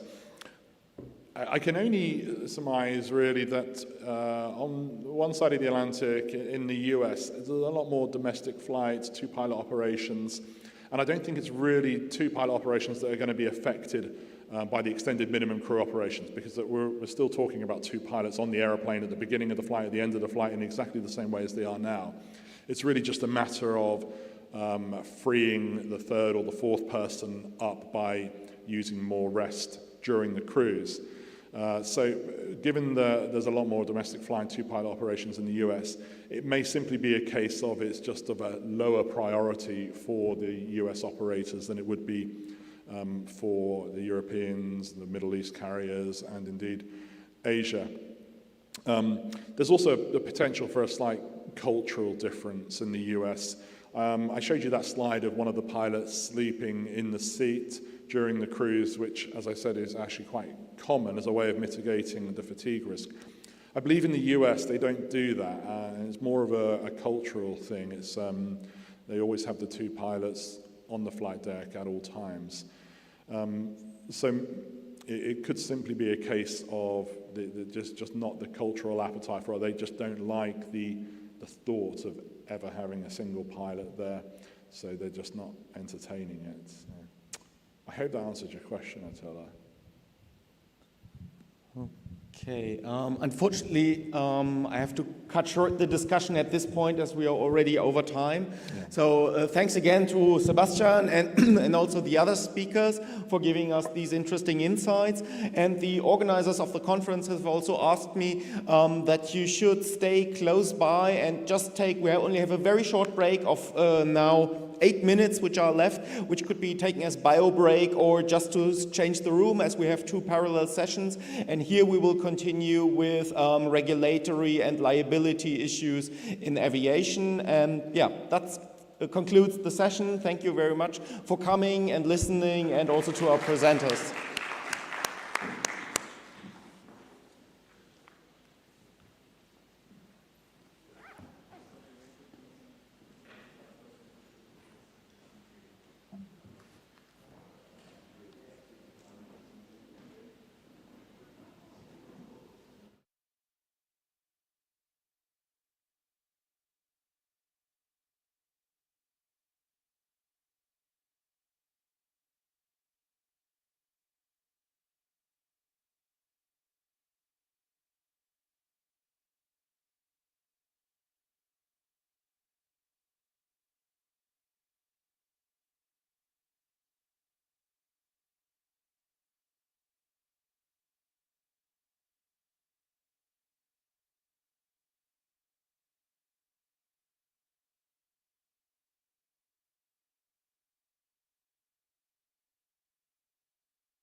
Okay. Not many people here, but I think we can start. We're already late. So welcome to this session, which is on aviation regulations and liability. The first speaker is Gary Gumila-Pratama. Gary is a PhD candidate at the International Institute of Air and Space Law in Leiden University in the Netherlands. He's an assistant professor at Universitat Pajajaran in Indonesia. It's very difficult to pronounce, yes. And an executive secretary for the Indonesian Center for Air and Space Law. So lots of experience and expertise there. So please go ahead and present. Jake, okay. Well, thank you for the introduction. And I think this auditorium is too big for us. I can count several people in here. But yeah, today I want to share a bit about part of my research at the International Institute of Air and Space Law. It's a part of my PhD project. I'm in the second year. I need to spend my next 2 years still working on a project. I'm working on course here, but eventually I stumbled across different regulations, including in the European Union, where I have now proximity to the region. We'll talk about the Brussels effects of the recent amendments of EU emission trading systems. The Brussels effect itself is a term that is introduced by Anu Bradford, Columbian University professors, which represent the ability of European Union single-handedly extend its effects of its regulations to other regions or other states. As you may have seen in the famous EU GDPR for data protections, but now I think I'm going to see deeper, to see in a very different perspective in aviation sector, especially in the emission trading scheme.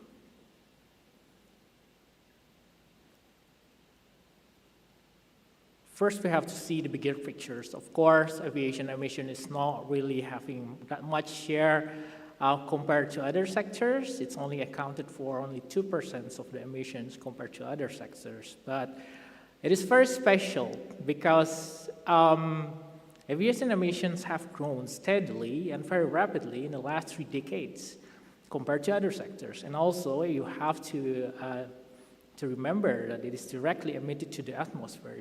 It's really have this big impact of to climate change despite its very small portions. Well, the EU ETS systems is a cap and trade systems. The aim is to, of course, to cap the carbon emissions to a certain level in 2020, from 2020, and with the system of allowances. So airlines will have its allowances. They have to buy allowances when they exceed the emissions allowance, and it can be traded. So it's a very big market right there. It's not specific to aviation, I'm afraid. It was for all general sectors. But since 2012, aviation sector has been included in the EU emissions trading system, or EU ETS. Now, last year, this EU ETS has been amended, and several new features that I will highlight in my next slides. It's really intriguing to criticize or to analyze for its effect on to other regions outside European Union or maybe EA.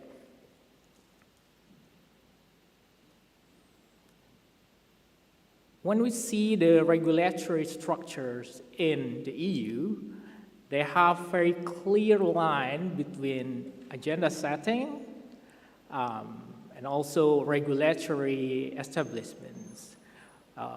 but first also issue identification. So it's very linear. They started with EU Green Agenda in 2019. That's a political deal between European Commissions and other European Council, for example. It's targeted to have carbon neutral by 2050. And that agenda settings has been translated into EU climate law, European climate law in 2021, which is basically translating it into regulation. So this is very clear line there.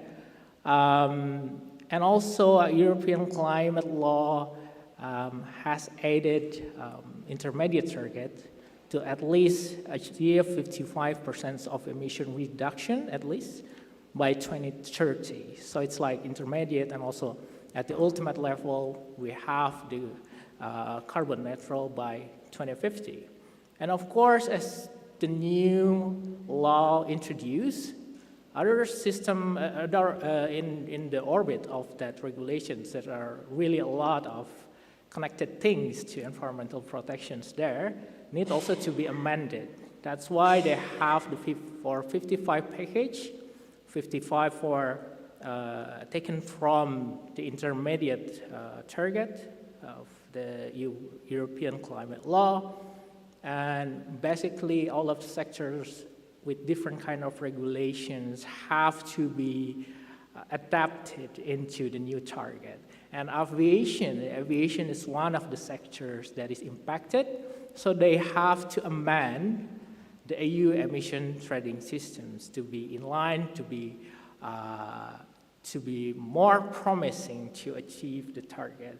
And last year, by Directive 2023-958, the new EU ETS has been introduced.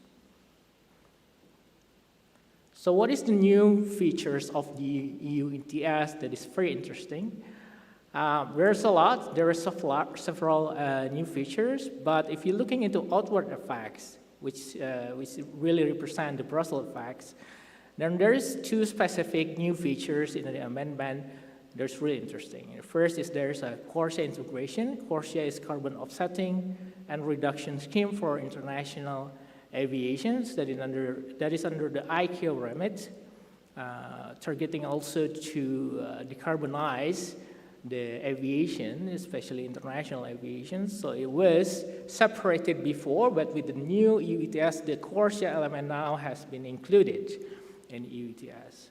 And also, the second most interesting thing is like European Union now is the first region to introduce MRV, or monitoring, reporting, and verification for non-CO2 emission, let it be NOx, the nitro oxides, sulfur oxides, H2O.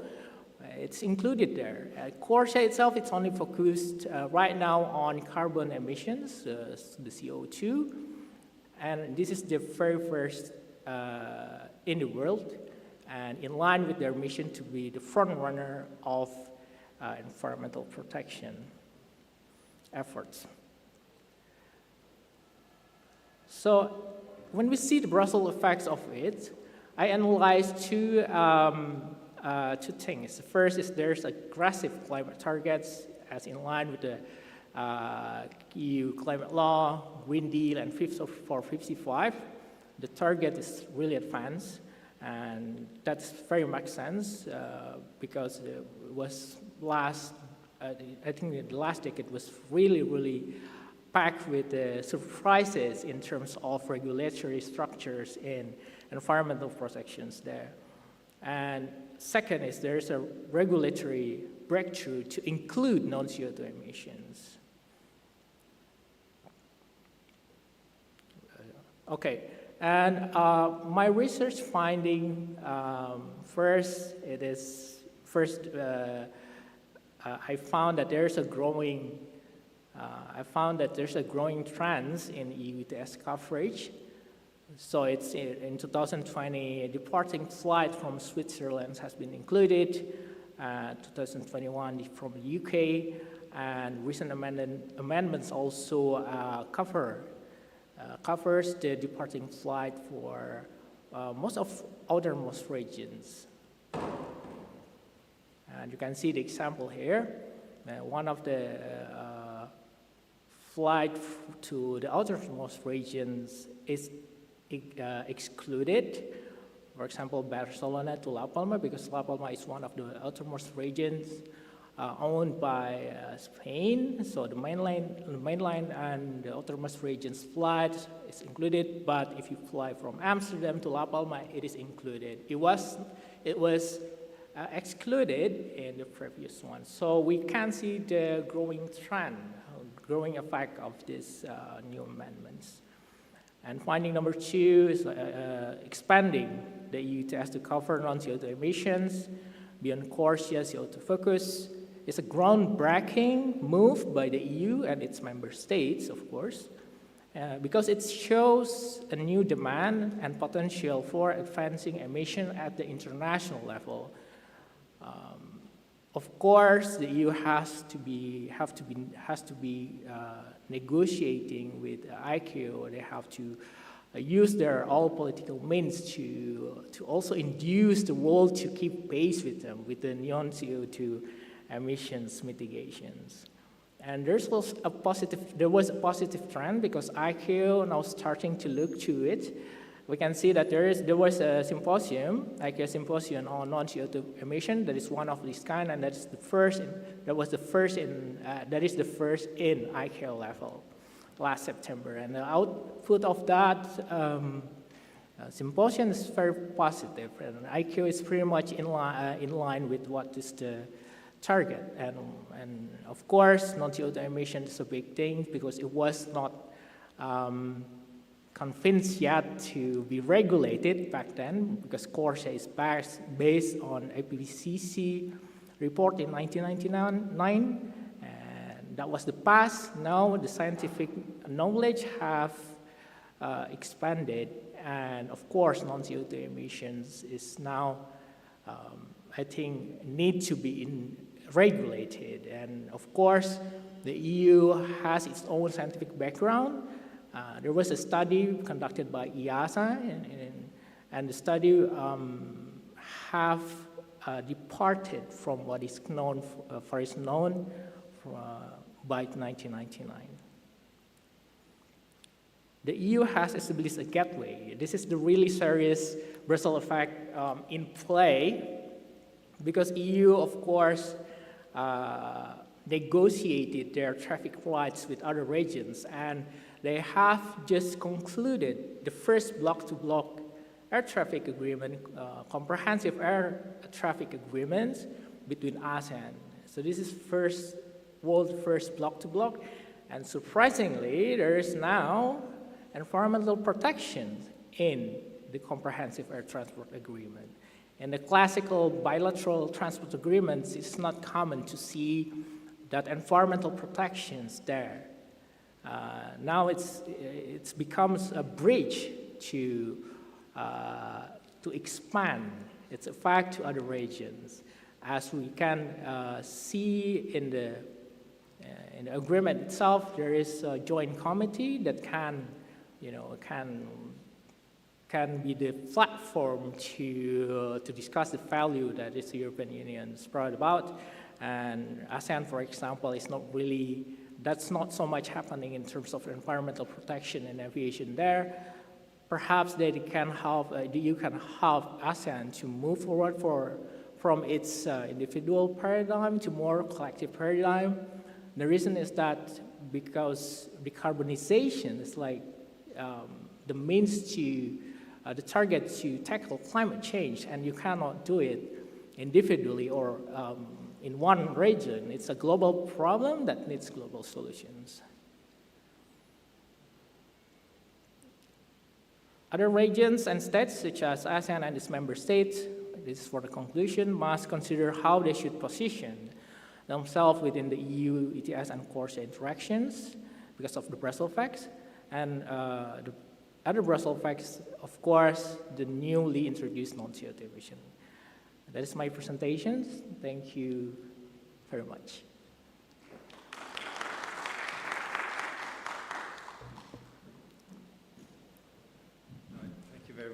Very good timing as well. Are there any questions? Yes. Thank you. And Mertens from the German Aerospace Center. Thanks for the presentation. Regarding your statement that the ASEAN or Asian countries would probably or could probably decide to introduce the EU ETS for the long hauls to Europe, is it based on any hard evidence, any statements, official statements, or is it just based on the assumptions that in general they have the same environmental values? Because I wonder when it comes to reality, they will probably acknowledge that exactly the path Europe ASEAN is heavily contested by the Gulf carriers. So you would have indirect operations via the Gulf, high capacities, low fares, Corsia only, competing with long hauls, using a lot of fuel, subject to ETS, and I doubt they would agree to such a step. Well, thank you for the great questions, of course. Now, in our new amended ETS, we have to wait until 2027 in order to see how things will go, because by 2027, the EU Commissions have to come up with a review of the effectiveness of Corsia. The question is, what is after that? If the European Commissions would consider Corsia and would announce that Corsia is ineffective to achieve its target, so they will come fully fledged with their EU ETS, of course, and all international flights to Europe will have to be included in EU ETS. Question also about Corsia: what if Corsia is really having its one leg, not covering international flights? We will have this competing EU ETS and Corsia again, because we had the case before. We have Air Transport of America claims when EU emission trading systems, when aviation will be included in EU emission trading systems. The Transport Association of America had cases in British court and considered afterwards by the European Court of Justice. And the European Court of Justice came out with surprisingly remarks to announce that the implications or the application of EU ETS is not violating international law. So you have that one baseline to make EU ETS fully fledged again. And what about ASEAN? Do ASEAN have to bind by EU ETS again? By EU ETS by then? Well, it's up to ASEAN. It's up to negotiations. And when we see the new comprehensive air transport agreement, that is anticipated. They have joint committee, they can discuss it. They have a deal to discuss what is happening in EU and what is happening in ASEAN. Of course, again, not so much happening in ASEAN, but you asked about hard evidence. Under that gateway, there's a lot of investments now going on from EU to ASEAN, especially to develop the sustainable aviation fuels. Of course, investments will have to be covered by law. And of course, ASEAN is not really having its intention to have collective law, I have to speak, because I also have proximity with ASEAN. I'm from Indonesia, and we are the biggest country in ASEAN. Nothing will happen if Indonesians say no in ASEAN. It's not easy there to have regulation like EU. I mentioned about clear linear line from issue identification and agenda setting and regulations. That is really hard in ASEAN. So that's really the questions of time. Okay, thank you very much. I'm a bit conscious of time. Are the other two presenters here, or are we going to, so that We have two, so there's one presenter and the other, the final paper? Okay. Well, thank you very much. We'll start with the My next pleasure. talk. Thank you. Thank you. So the next presenter is that Anselm. Okay, Anselm Giemüller. He is currently a law student at BSB, Business and Law School, Berlin. He was, he's got other experiences as well, so without any further ado, I give you the stage and you can start your talk. All right. Thank you very much for the introduction. I am still in the middle of my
All right, I think I can start now. I am still in the middle of my legal education. Last year, I had the honor to be an intern at Kreindler & Kreindler law firm in New York, and this has spurred my interest in aviation law. As already mentioned, I will be talking about liability in international air transport, and I will try to show that it shifts between responsibility and anonymity. I will exclusively focus on death or bodily injury of a passenger and not anything else like baggage, cargo, delays, etc. The typical chain of events is that an aircraft crashes and hundreds of innocent people lose their life. Consequently, the families of the victims request compensation, but this is not everything. They also want to know why their loved ones had to die and who is responsible for a tragedy like this. Naturally, their first approach is to look at the carrier, because the victim has purchased a ticket and thus created a contractual relationship. However, this can be inadequate or even unfair, because the carrier himself is a victim, as he lost the crew and the plane, and the crash can be caused by third parties like the air traffic control or the manufacturer of the plane.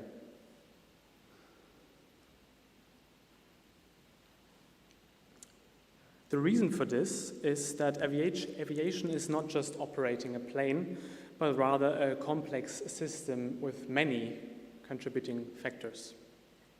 Just to name a few cases of the past, it can be the design or production organization, it can be the maintenance organization, the medical system, the air traffic control service, the government and its supervisory authorities, or even terrorists.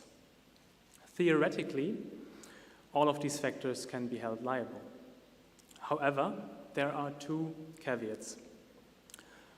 Firstly, aviation is a complex system.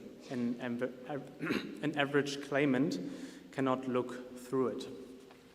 Secondly, the passenger must be aware of the so-called residual risk in contrast to the so-called inherent risk to aviation. I will explain that in a minute. Let me now discuss the first caveat. Since the average claimant has no professional or financial means to analyze the complex system of aviation, it seems to be appropriate to channel the claims through the carrier because he is the first and visible link. Procedurally, this is an easy way, but this works only if liability does not require proof of fault. However, as mentioned before, the carrier is a victim himself. To be fair, should his liability not be limited, and should he not have the chance to exonerate himself? Please keep these questions in mind, as it will be discussed that these considerations must have an impact on the structure of the liability rules. Now let's have a look at caveat number 2. What does a passenger have to expect when entering a plane? We must see that the passenger consciously exposes himself to the residual risk of aviation. These are the remaining risks that cannot be excluded under any circumstances, like adverse weather conditions or lightning strikes.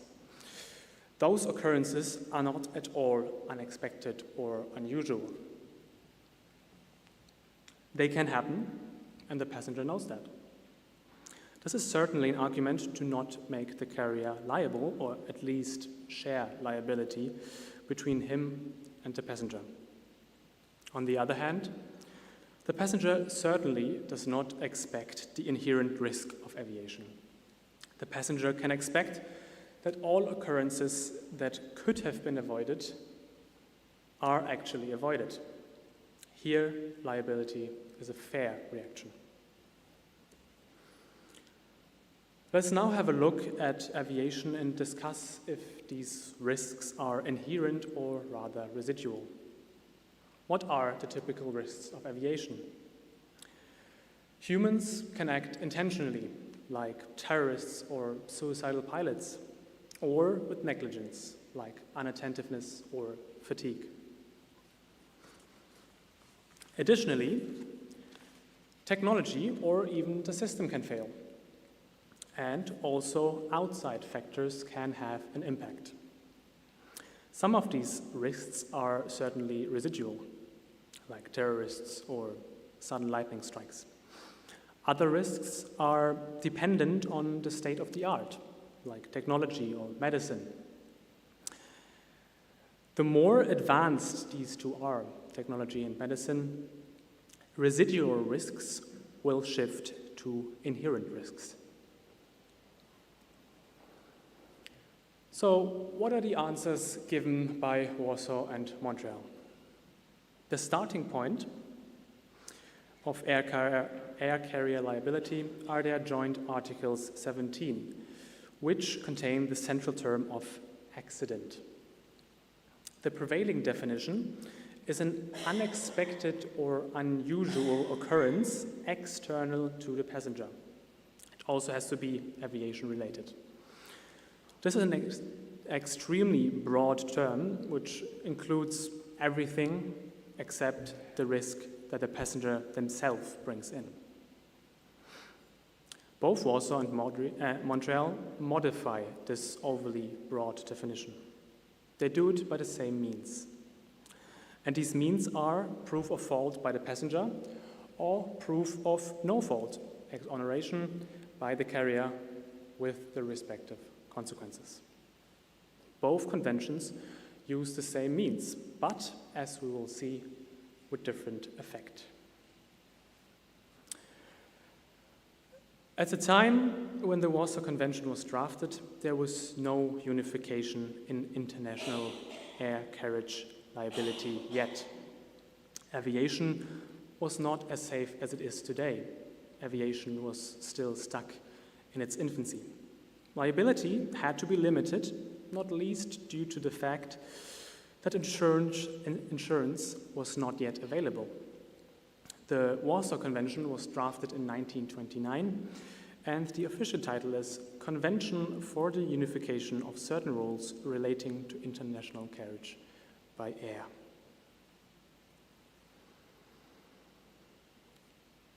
Certain rules means that not everything was covered by Warsaw, but only structural aspects of liability were covered. These are particularly, it must be an international air transport, it must be based on a contract. As mentioned before, the central term is the accident, which I'm echoing myself, is everything except the passenger's precondition. This is a harsh effect for the carrier, which requires mitigation. The means for mitigation are liability limits, which can only be broken by proof of fault on the one hand, and on the other hand, Warsaw provides possibility of complete exoneration of the carrier. A bit more detailed. Under Warsaw, the liability of the carrier is a strict liability. However, only up to the limitation, which is 125,000 francs per carré, that equals $8,300. Either the claimant and the carrier are not completely exposed to this limit. The claimant can break the limit by proving willful misconduct on the carrier's side and get higher compensation. On the other hand, the carrier has the chance to escape liability completely by proving that he has taken all necessary measures to avoid the damage. It is obvious that these low limits were not satisfactory, particularly for US claimants. The Hague Protocol from 1955 doubled the liability amount, and the Montreal Interim Agreement of 1966 raised the maximum amount to $75,000, but it was only applicable to flights to and from the US. Despite these efforts, the situation grew more and more unsatisfactory. Aviation did not need this strong protection anymore since it escaped its infancy. The aspects of limitation and exoneration needed adjustment to modern circumstances, and there was a desire to channel the claims through the carrier. Also, the basic concept of Montreal is strict liability, which means that there is no longer the requirement for the claimant to prove the carrier's fault. However, in contrast to Warsaw, liability is not limited. Exoneration is still available to the carrier, even though he cannot escape liability completely. Even without being responsible for the crash, he still is liable for damages up to 128,821 SDR, which means special drawing rights, and equals about $170,000. This has consequences for the need or the chance to discuss the carrier's contribution in the courtroom. Only in cases where the damage is significantly higher than 128,821 SDR, it is worth it for the carrier to try and exonerate himself. That means to raise the issue of his contribution. The decision to have his contribution discussed was possible for both parties. Under Warsaw, in contrast, under Montreal, this decision is exclusively up to the carrier. One must see that in many cases, 128,000 SDR are sufficient to compensate a victim, and even if not, it can be expected that the carrier tries to take internal regress from a possibly contributing party rather than sort it out in a public court proceeding. In other words, Montreal has a tendency to prevent courts from finding out the causes of a crash. The effect is that liability that is traditionally based on individual failure has been replaced with a tendency towards anonymous liability. Thank you very much for your attention.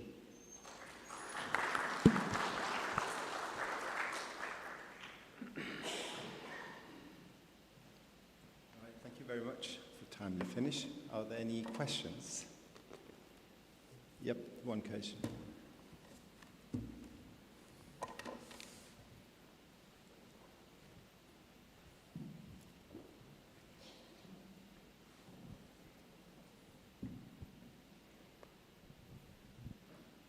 Thank you so much. First of all, that was a wonderful presentation and some good information for a student like me and others. First of all, let me introduce myself. My name is Shahir, and I'm a student from Emirates Aviation University. And my question is, if a passenger is injured in an air crash or any incident, so what are the factors which can basically tell you how much a determined amount he can claim? Well, I'm not a practitioner, I'm not actually a lawyer, so I haven't really handled that many cases, to be honest, so I can't really tell how far it can go and what are the factors exactly. But it's probably, yeah, it has something to do with the risks, who's responsible, could it be avoided, how severe is the injury, and yeah, that's all I can say for now. All right, thank you so much. Thank you. Okay, one more question. If you could keep the, like you did, the answers short, that would be great. My question is the law that we were discussing here, I just wanted to know that if it's similar to the laws that are passed down by the FAA or the Civil Aviation Authority or the Civil Aviation Authority, do they use these laws, or what's the difference between these two? Between what is it? The law that you were discussing here, is it similar with the laws that are passed down by the regulatory authorities or not? I'm sorry, Yes, I can't hear. The acoustic is very hard to understand, yeah. We were talking, so basically your presentation was about the aviation law, right? Yeah. So is it similar with the laws that are passed down by the FAA? That's my question. I'm not quite sure, to be honest. Okay, I suppose you maybe could she can elaborate further. Yeah. No, basically, like all these airlines or countries come under certain regulatory authorities, right? Like GCAA or CAA or FAA. Right. We are asking if these rules are like taken by them, or like are these just like the things that we follow, or like are the rules made by these conventions? Well, I suppose you could take this question out, outside the session. I have an idea. Yeah, I'll talk to you outside, okay? Okay. Yeah. Yeah, the sound quality is not really perfect. I have also one question. Could you explain in few words the difference between inherent and residual risk again, and maybe give an example? If something happened now, what would be an inherent risk and what would be a residual risk? Right, okay, that I understood. Yes, is the mic on? Yeah. Well, inherent risks are risks that are connected to aviation and can be avoided, and they must be avoided by the carrier.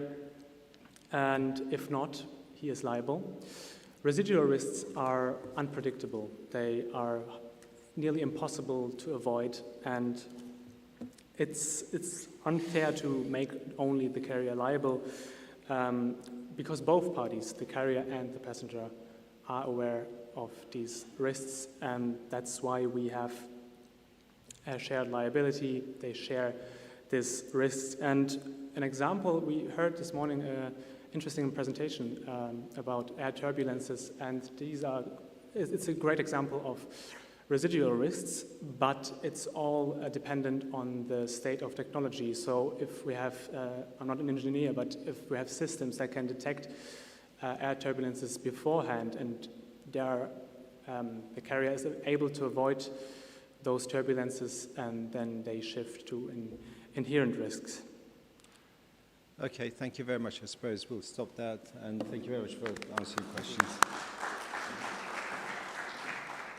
Well, I've been informed that there won't be any break after this session, and we'll continue with the next session. So as a result, we'll have an early lunch. So is the next speaker here? Is that Captain Fahad? No. Is that you? Oh. Okay, so the next speaker is Captain Fahad Ibn Masood. He's a thought leader bridging the gap between the aviation industry and academia, with 25 years of experience and strategic expertise. So I shall leave the stage to you. Oh, he's online, right? Yeah, I can hear. Loud and clear this side, thank you. Yeah. Once more, test it. Can you share your screen? The presentation, I wasn't told No, about it's that. not coming from speaker. We cannot hear you. Can you hear us?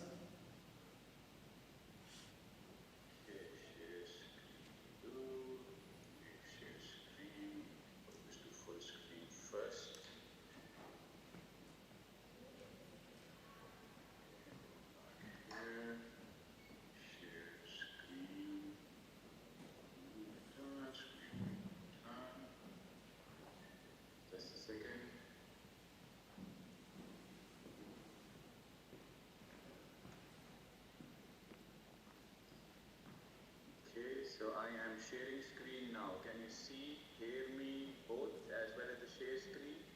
Yes, we can see the screen. Just a moment. Sir. Can you hear Captain Fahad? No, we are working on that. Sir. Okay, you're sorting it out. Thank you. Can you please test again, sir? Speak, please. I think voice is coming up. Just raise the voice.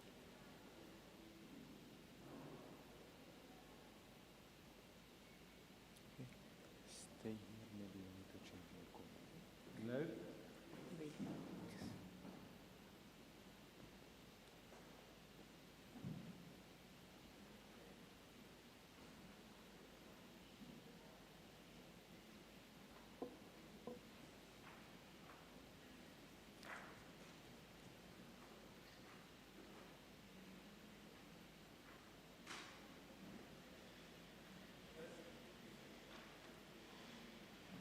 Sir, please speak. As mic check 1 2 3 4 5 5 4. Yeah, he's speaking.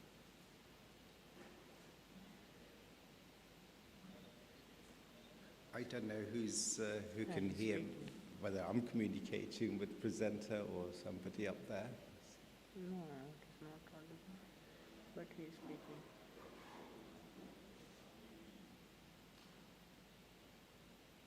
Sir, once you speak. Mic check 1 2 3 4 It is 5 5 coming in 4 3 laptop. 2 1. Mic check. How do you read?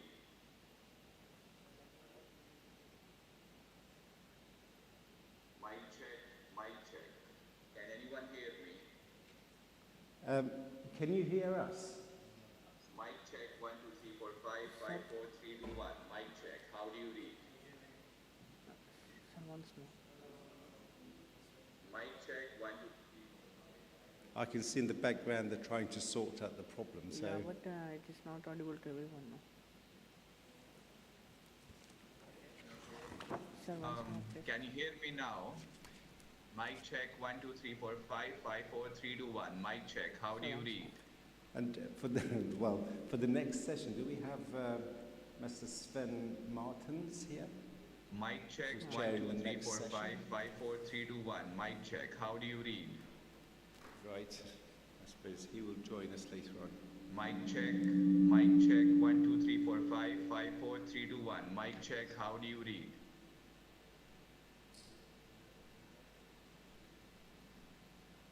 Mic check. 1, 2, 3, 4, 5, 5, 4, 3, 2, 1. Mic check. How do you read? You can see that he's a capsule because he keeps checking to see if. Yes. Mic check. 1, 2, 3, 4, 5, 5, 4, 3, 2, 1. Mic check. How do you read?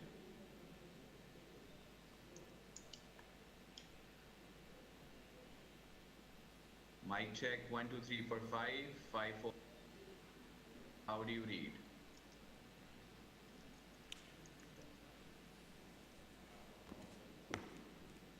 Mic check. 1, 2, 3, 4, 5, 5, 4, 3, 2, 1. Mic check. How do you read?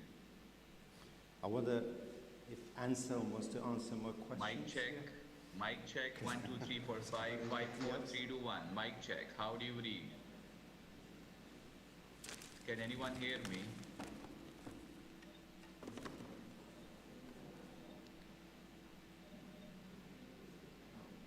One, two, three, four, 5, 5, 4, 3, 2, 1. Mic check. How do you read?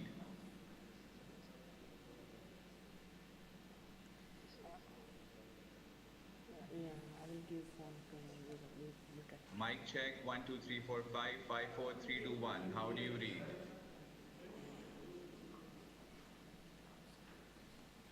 Oh. Mic check. Mic check. 1, 2, 3, 4, 5, 5, 4, 3, 2, 1. Mic check. How do you read? So you're going to ask him to start? Or do you want me to ask him? Mic check. Oh, so Mic check. he can 1, 2, he- 3, 4, he can 5, hear. 5, 4, 3, 2, 1. Mic check. How Okay, do you thank read? Captain Fahad, can you hear me? No, you can't hear me. Mic check. 1, 2, 3, 4, 5, 5, 4, 3, 2, 1. Mic check. How do you read? Captain Fahad, can you hear me? Can anyone hear me? We can hear you, and I think we are recording the session, so Mic so check. you 1, can 2, 3, start 4, your 5, 5, 4, presentation if 3, you 2, like. 1. Hello? Yes. How do you hear me now? Speaker, okay. Can you hear me, please? We can hear you. Can you hear us? Sir, hello? Hello, sir. Yes. Mic check. 1, 2, 3, 4, 5. How do you read? Sir, start the session. Well, unfortunately, I'm partially deaf, so I don't know whether it's just my hearing or... Okay. Okay, but I'm told that you can start your presentation and it will be recorded. So please go ahead and start your presentation. Okay. So Good. I should start the presentation. Is that correct? No, Yes. Now you can start. Okay. Good day, ladies and gents. Assalamu how to alaikum record and have a good day, everyone. So today our discussion is relating to this aviation management conference rotates around advanced air mobility. It's a big word, a big phrase that goes across, but our specific domain or research that we've done academically resorts to aspects of pilot training, the revisions which are required to make sure that we make the pilots future-proof and future-ready. This is an exploratory study, meaning thereby there are references, citations in the end of my presentation, and we have gone through a lot of rigorous research on literature review available on the subject as well. A bit contrary to where I'm going to take this discussion, first and foremost, advanced air mobility is a wide arena. The system itself is called AAM space, in which we are wanting to revolutionize ground transport with multimodal transport, which includes the air-to-air domain.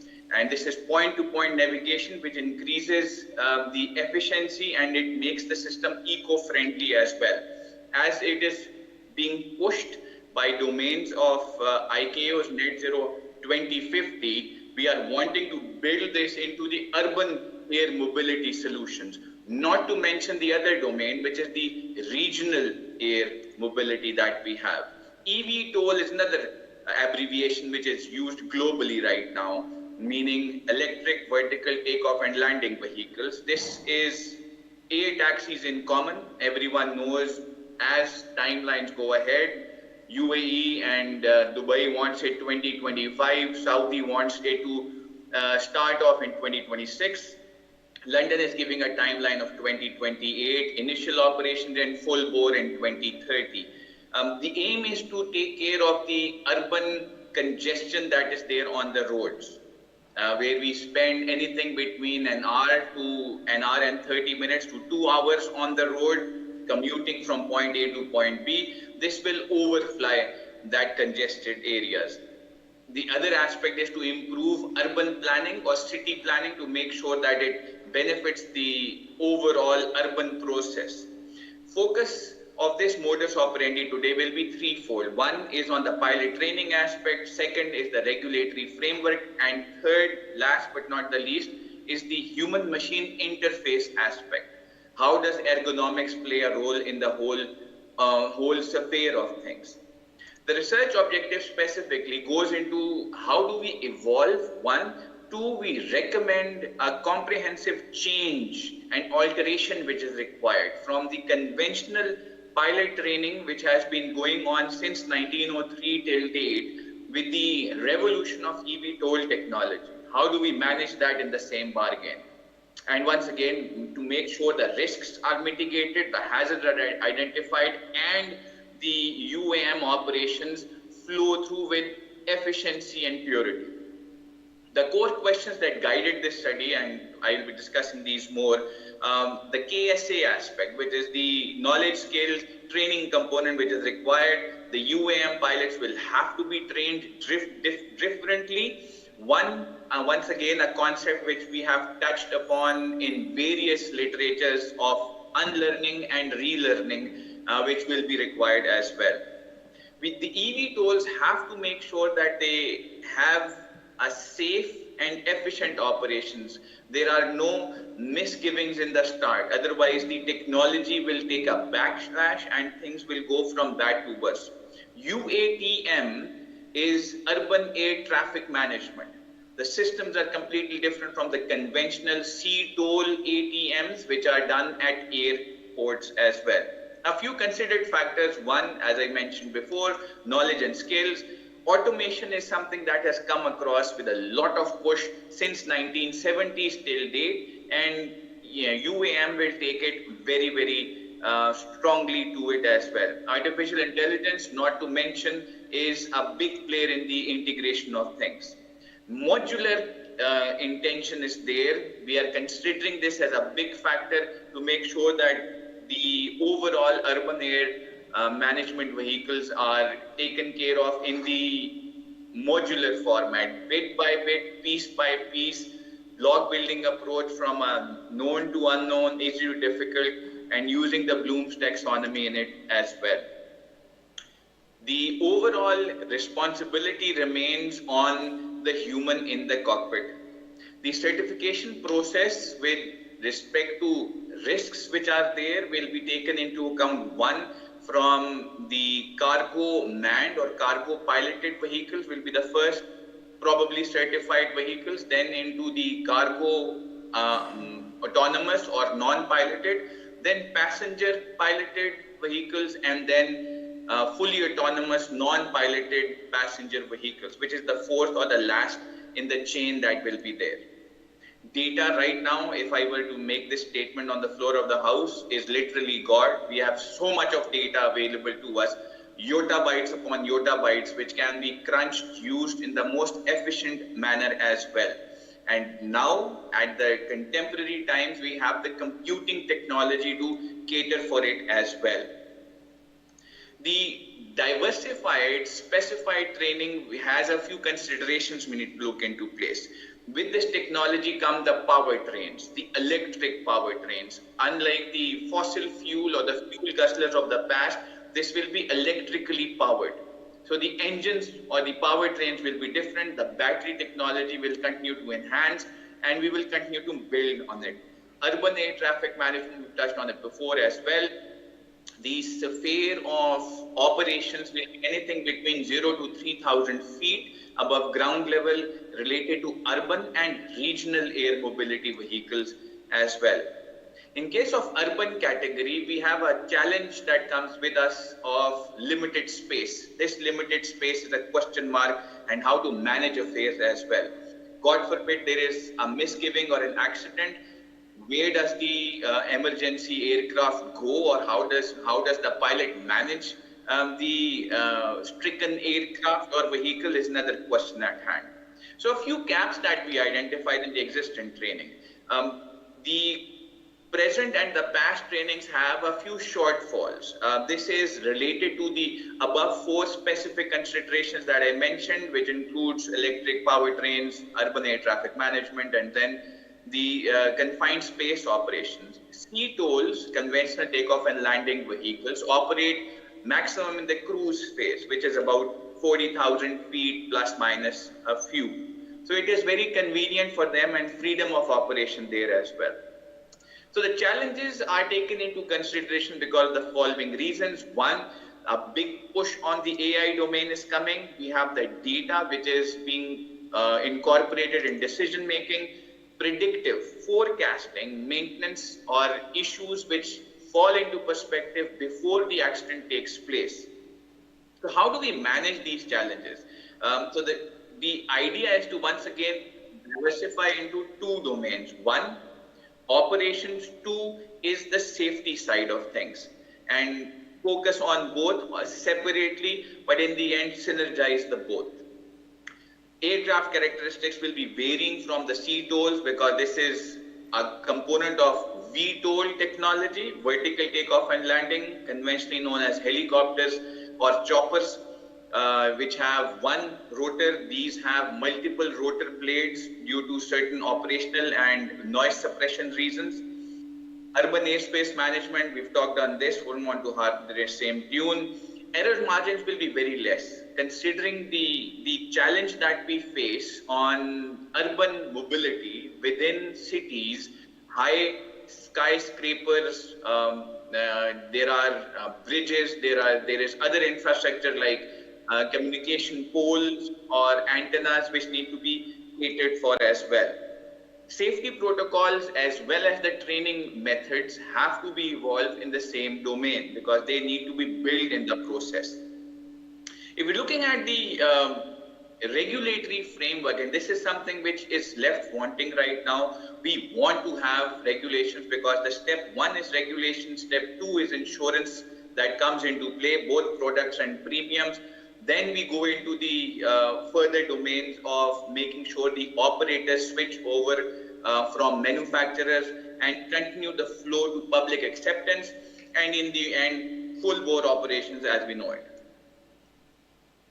So a few training components, 2 segments. One is the core knowledge. This relates to how does a eVTOL fly related to aerodynamics of it, regulations, procedures that we've talked on before. Automation needs to be managed well so that there is no confusion. Essay generation and essay evolution is very important, especially in urban transport or urban domain, because things are very dynamic. We are sharing airspace with birds, with helicopters, the VTOLs, the other buildings that are there, high tension cables, and sometimes others as well. So D3M, data-driven decision making, has to come into play. Emergency procedures or EPs need to be catered and focused on as well. The second aspect is the training components. Looking at the practical skills of it, we can utilize high fidelity simulations. These are already available in the C2L category, but we can build on them as time goes by.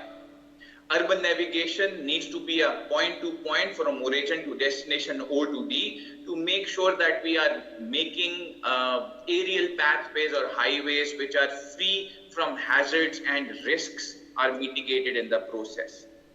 Confined space, urban environment, very clear before. Electric propulsion, we've talked on this, powertrains are different. Lithium-ion batteries, and in the recent past, I think day before yesterday, there was a push on solid-state lithium batteries, which is being incorporated in China with their EHONG processes, and they are experiencing greater ranges, greater endurance of the eVTOLs as well. EPs, talked a lot on this. human-machine interaction ergonomics have to be strong. We need to make sure that the human in the cockpit makes it true and everywhere and every time. Vertiport operations need to be safe and efficient, mitigate risks, ensure that they get the job done. The vertiport have infrastructure limitations which need to be taken care of, which are a point to be noted. Urban air traffic management and the air traffic conventional need to be integrated because we're sharing the same space. So we need to have clear, concise, crisp communication and coordination to make sure that there is no accidents or no occurrences taking place. ATC, the airport's tower, can be utilized, but once again, the issue and the challenge is the controllers that are there. They are trained for the C-toll phases of flight and not the other category, which is the urban air traffic management domain. So they need to be unlearning and relearning a few concepts as we talked before. So urban airspace is a very, very complex domain, which includes high-rise buildings, as I mentioned before, poles from communication towers, as well as other VTOL aircrafts. A few key focus areas which can improve things in the future for us is sims. We need to practice hands-on in the simulators to make sure that the pilots are future-proof and future-ready, and real-world live scenarios are catered for in the domain. Communications, on the other hand, needs to be simply worded. Make sure that everybody is loud and clear with the analogies. Not too much of verbiage should be put in so that everyone has clarity. Which kind of an automation principle is being used? Is the pilot having the final say in the affair of eVTOL operation, or is it completely flight management system based?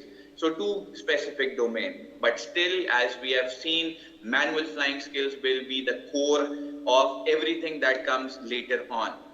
Another key focus area which we have identified in our research relates to the data-driven training. As we have identified before, there is a lot of data that can be crunched, utilized to make sure that things go ahead in the correct domain.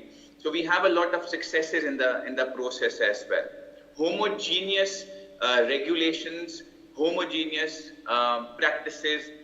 We need to make sure there is collaboration that takes place between the operators, the airlines, the training institutions, and enhance the quality of training in the process as well.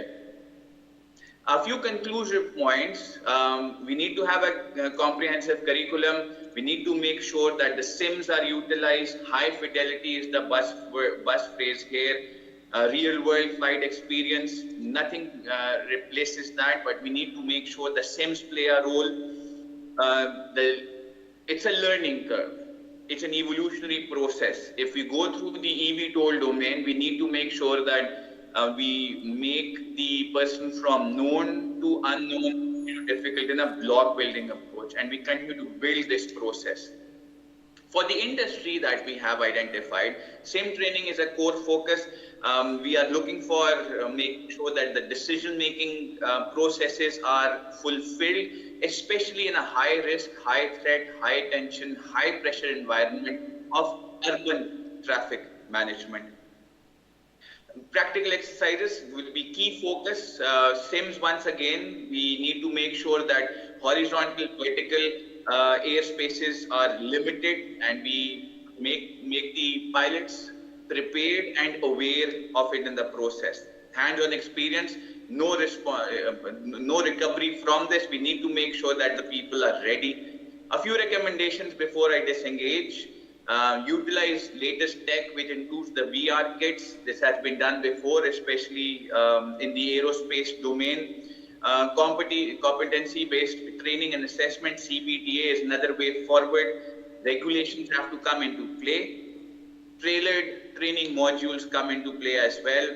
Sim technology, high fidelity. We need to gamify the training modules. This will be making sure that the future generations of aviation are well ready and well prepared. As we know, the generation today, or the Gen Z or the Gen Alpha, which is coming afterward, are more gamified. If you make it competitive, fun, skill-based, some achievement-based as well. They will continue to build on this. The image that you see or the animation that you see is Joby, which is from USA. It is one of the leading contenders in the world of advanced air mobility, and I certainly see a lot of prowess. But once again, as we see the cockpit of this or the flight deck, it is manned. So the West is focusing more on the manned domain, and hence the pilots are trained in the same domain. A few references from where we have made this research. I will share this later on as well, but these are all available on the document also. This brings me to the end of my discussion. Considering my background, which I intentionally left out in the start, I have been a part of aviation for 25 years.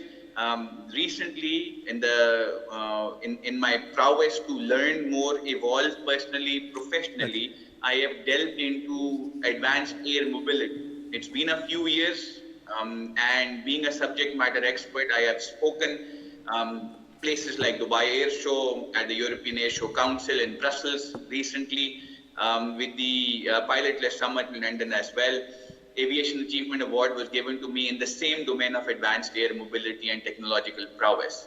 I thank you all for your patient hearing, and if possible, the House is open for questions right now. Right, thank you very much, Captain Fahad, and apologies for the delay at the beginning, but you can hear me now, is that right?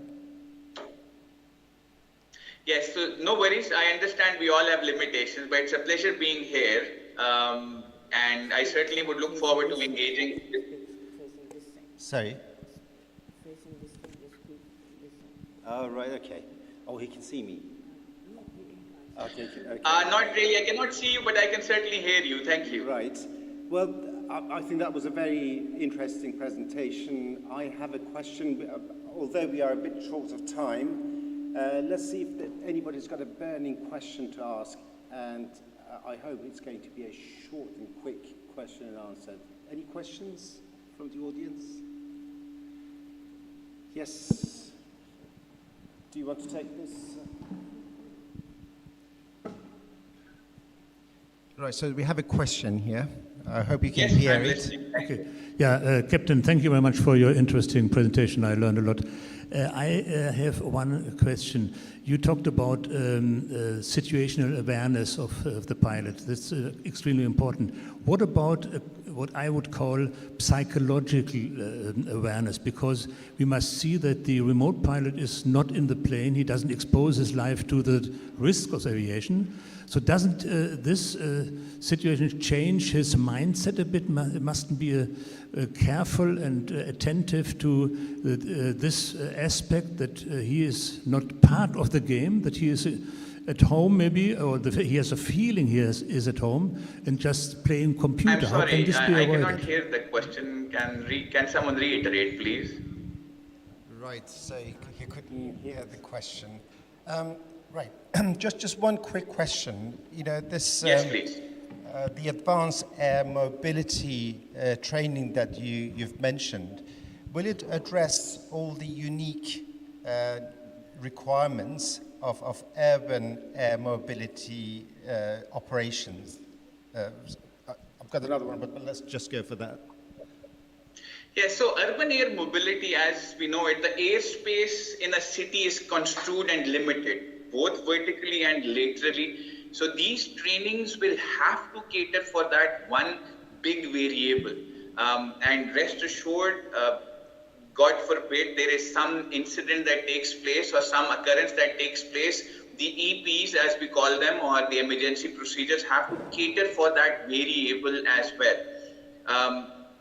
Unlike the regional air mobility, which will be inter-city, city to city, the intra-city component within the city, urban air mobility will have its challenges sought after. That being said, eVTOLs or electric vertical takeoff and landing vehicles are already on the radar from a few training institutions. For example, Etihad Training is already working on this domain. Captain Stefan, who is one of the leaders there, is managing this as well. So catering for urban environment by the pilot will be very, very principal in making sure that this technology is successful in adoption and adaptation as well. Wonderful. Thank you very much indeed. And once more, sorry about the delay at the beginning, but we really enjoyed your talk, and thank you very much indeed. Pleasure being here. Take care, everyone. Have a good day. Cheers. Bye-bye. So we're going to start the next session. This is what I've been told. I have to move across now, back to normality.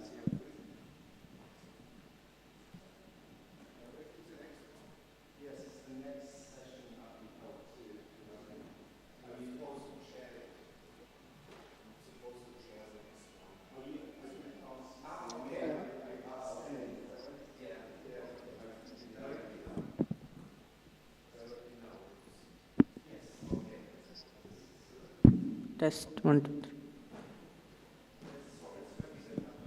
Which one? Maria.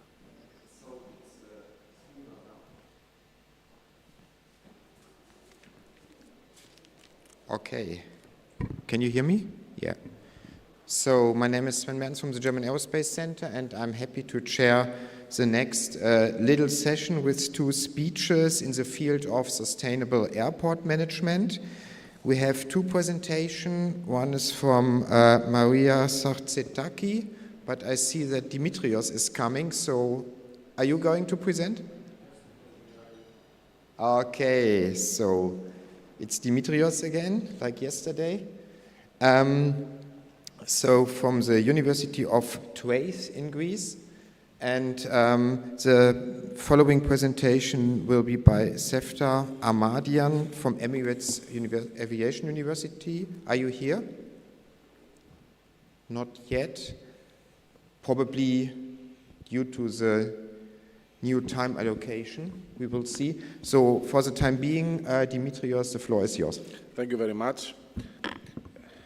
I appreciate to be here in such a nice conference where very interesting presentations taking place. Professor Maria Sarzetaki, Dr. Aristi Karagouni, and me, we have prepared the next presentation regarding airport comprehensiveness management over sustainability, a multinational or multidimensional, if you wish, assessment framework. So first of all, to introduce myself, you know from yesterday the people that you were here. Let's say that I am the head of the Department of Economics at the Democratic University of Thrace, also the director of MACBI's laboratory focused on business intelligence and business ethics in transportation operators and supply chain. Also, I am the founder of VIP4Ride Network of Experts. VIP4Ride Network of Experts is regarding valuable investment projects for regional infrastructure development. You can find us, you can join us through the social media, LinkedIn, Facebook, and so on. And also we have an extended research approach on that subject, deal with more than 22 large research programs. And here we present a part of that experience regarding how the stakeholders understand, especially in the aviation sector, the term of sustainability. So, and what actions are taking place and how we evaluate their behavior. First of all, we know that sustainability is a key trend a few decades in transport sector and especially in aviation. We know that generally the UN established 17th goals, deals with sustainability, including many things.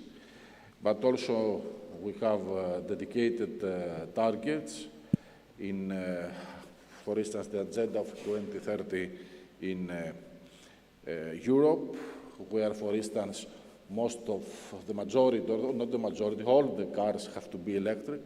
I don't know if we miss the target, but or if we reach the target, but let's say this is a general issue. Also the deal, the Green Deal, that is very famous regarding agreements, for instance, according to the Paris agreements and previous agreements regarding climate change. And all this is the atmosphere, all this is the environment, where we have to assess how corporates, how enterprises, how airports as enterprises especially perform in terms of two things. First of all, regarding the awareness, second, regarding mitigations, and finally, regarding procedures.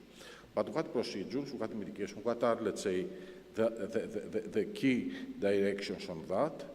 The key directions on that is presented in a while in the next slide, but first of all, I would like to say that this is a very important part of strategic planning, because strategic planning is not just to make plans, but also to evaluate performance if we meet targets in those plans.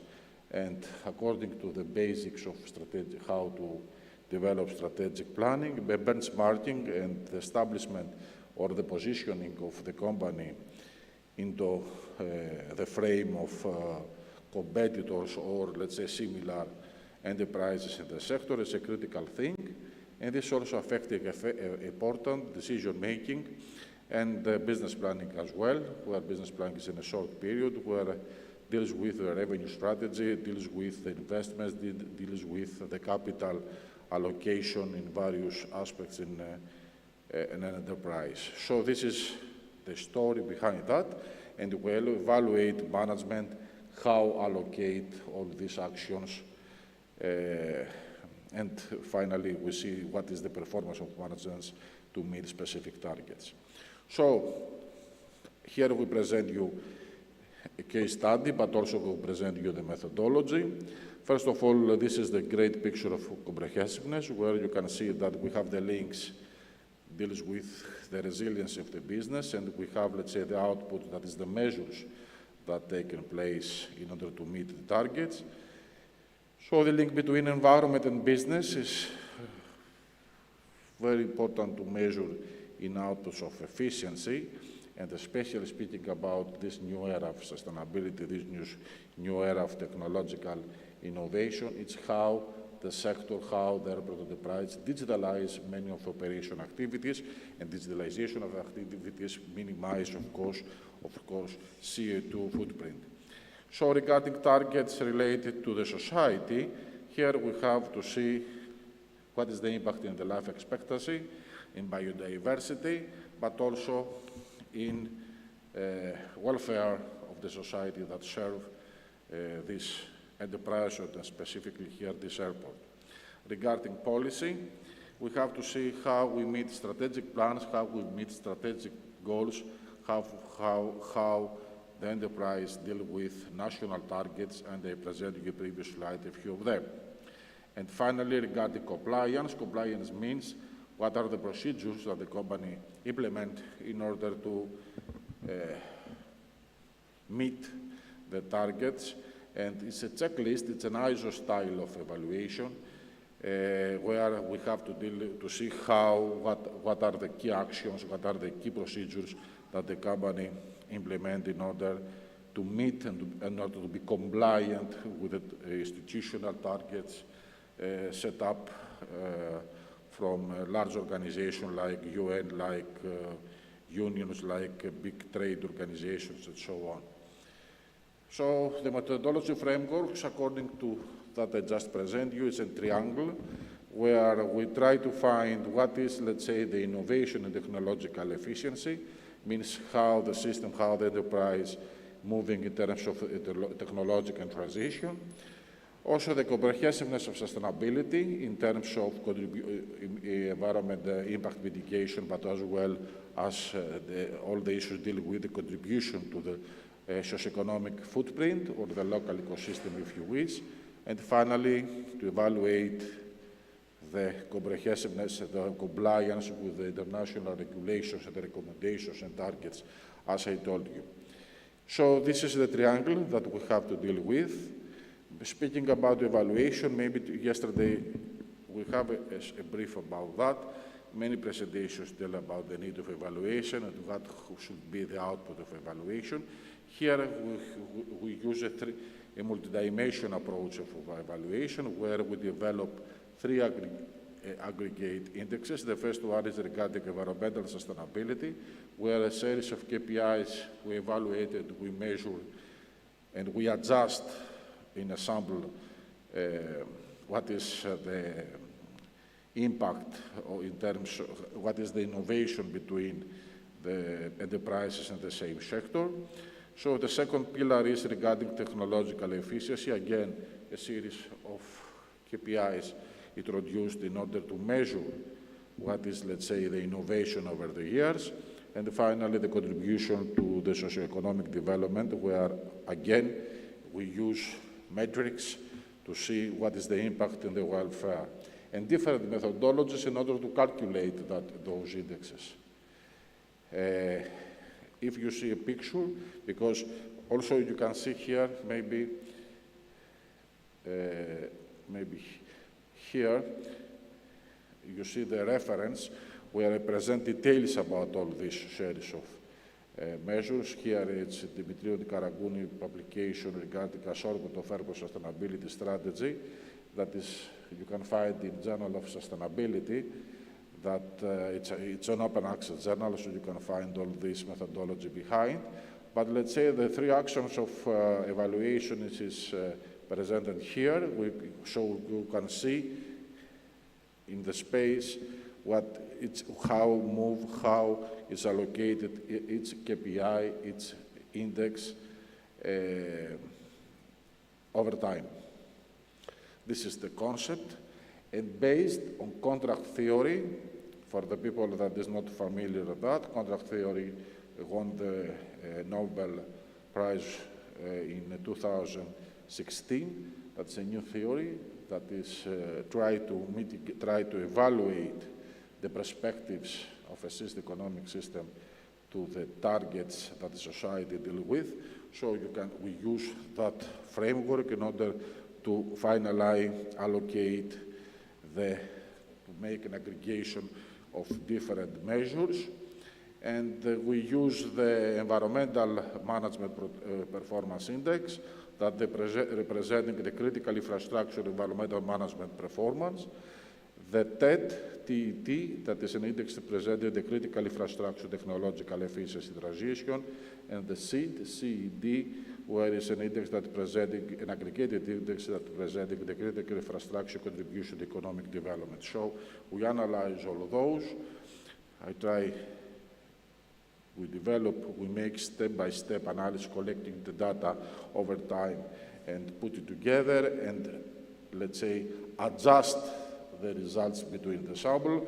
Here we have a sample of 6 European airports: Athens, Milan, Munich, Copenhagen, Brussels, and Gatwick, Gatwick, where we can see that it's more or less in the same volume of traffic.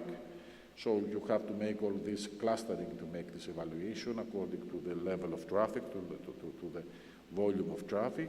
And also there is in a common area, market area, where we have adopted the same, let's say, targets in terms of sustainability, in terms of environmental protection, in terms of mitigation CO2 emissions. So we try to see how those are airports working over time, and you can see here some results that also you can find in another presentation that is presented in the slide,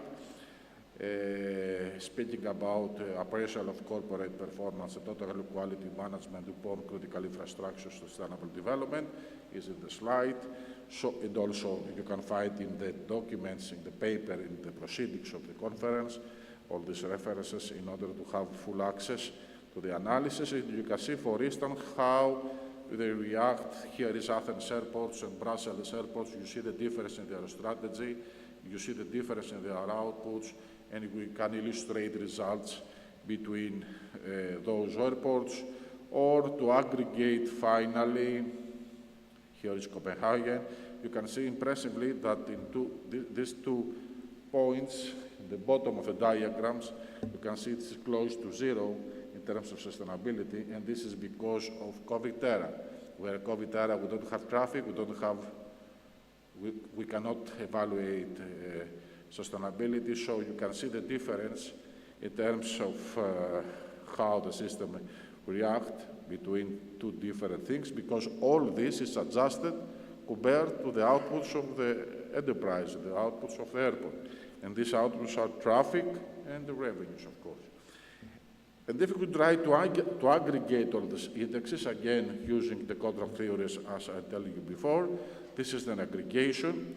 You know that sometimes some results illustrated in disaggregated indexes and some results illustrated that make sense to highlight it when we use aggregated indexes. And here is the aggregation where we can see over time for each airport what is the performance in terms of sustainability awareness, and then in terms of sustainability comprehensiveness, as we said. Not just awareness, it's comprehensible. It's how they understand that they react to the system. And here you can see, for instance, again in 2020, 2021, everything stops, so it's very low, the performance, and this is because of the mitigation of operation because of COVID. So some discussions, some key results from the case study. First of all, in terms of environmental sustainability comprehensiveness dimension, I can say that emission mitigation accounts most succeed sub-criteria. Most of the airports use measures, apply measures in order to mitigate that. Regarding technological efficiency transition dimension, I would like to say that how to monitoring emissions and how we use technology to reduce emissions in productions and especially in energy consumption is also a measure that taking place in the majority of the airports, especially the sample that I present you. And regarding social economic development dimension, I would like to highlight that the airports measure their footprint in terms of environment, but not often measure their output in terms of socio-economic development. And this is an aspect that we have to deal closely in the future. And maybe some of key results taking place have to highlight it, speaking about hub airports where a lot of transfer passengers taking place. So this is an issue that we have also to be closely and discuss. Recommendation to the industry. So in terms of technological transition especially, and we have to redesign and reorganize many things, many parts of the company, and to have a direct dialogue with the stakeholders, because in the digital era, those stakeholders and airport operators have to work closely, and to ensure strategy drive structures and process marking of organizational restructuring again should be a part of the reorganization of the concept of airport business. Finally, values and targets towards 2030 based on stakeholders' consultation and the acceptance of those measures, also or the level of acceptance of those measures have also a very big challenge for further research. And for that research, we have a new paper that we present you in a few years, in 2 years when we have again the 6th International Conference in Dubai, where we try to see the level of acceptance of the society for new measures, for new operational measures taking place in various airports. And people or researchers that they are working on that subject, we invite to work with us in order to have, let's say, more detailed research covering many different places in the world. Of course, our book, I present you yesterday. Of course, I present you all the year of this year because it's a totally new book. It's that one. I invite you to buy it or to contact me to give you a copy, covering most of those things. It's regarding business intelligence and how we leverage business intelligence in sustainable transition at airports. It's an Elsevier published book, so it's peer-reviewed book, so I think the material there, it's essential, especially for young researchers to investigate topics that may be because we collect data for various publications. And I would like also to highlight, especially the reference in the middle of this slide, where we present that methodology, the details of the math framework formulation approach and the analysis of framework approach, and I invite you to, it's an open access, so it's available and accessed by all in order to see how this modeling framework works and what, let's say, be the outputs, and also to be an area for further research for researchers in order to extend more the research framework on that subject. Those are the main things that I would like to highlight, and I thank you very much, and I'm open to questions.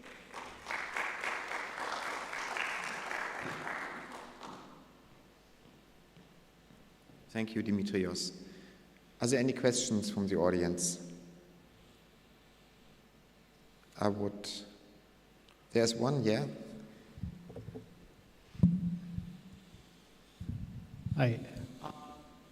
Impressive to see the performance indicators of certain airports there.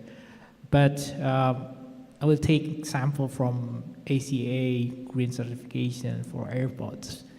And again, the numbers that are quite impressive. It's very green. But one thing that doesn't considered is the actual emissions from takeoff and landing of airplanes in the airport. So the question is, do you see that in the future that we should also work closely to place cap in certain airports in order to reach the target? Thank you. Thank you very much for the question. If I understand correct, because I try to catch up because the microphone make a noise during your speech. So if I understand correct, you tell me that ACI presents some figures. Am I right? But is this, yes, this is mainly regarding the actions taking place in terms of mitigation of emissions. All these measures we take into consideration in our analysis, but it's not just that one. Here we have three dimensions that also involved in our analysis. That is the economic contribution to the local ecosystem of the airport, the social-economic contribution actually, that is not included in the ACI, and also the technological transition part that is also not included in the framework of ACI. So it's a more generic approach of ACI, and this is obvious because it's not a research institution. This is a business institution, so presenting outputs of the business of airport enterprises. So obviously, this is more holistic, our approach, so we are proud of that. So the second question is how we see who generate the emissions, the airplanes or the airports. So this is the chicken and egg problem, you understand that one, obviously. But here we don't evaluate about the emissions of aircraft. Here we evaluate how the airport deal with their emissions. I mean, the emissions that generate because of the power production, because of the use of energy, because of the use of ground handling and buses and so on, and also the emissions that generated in the landside area, where you see that there's a lot of activities allocated there. So we focus on emissions that generated purely by the ground services provided by airport. You're absolutely right.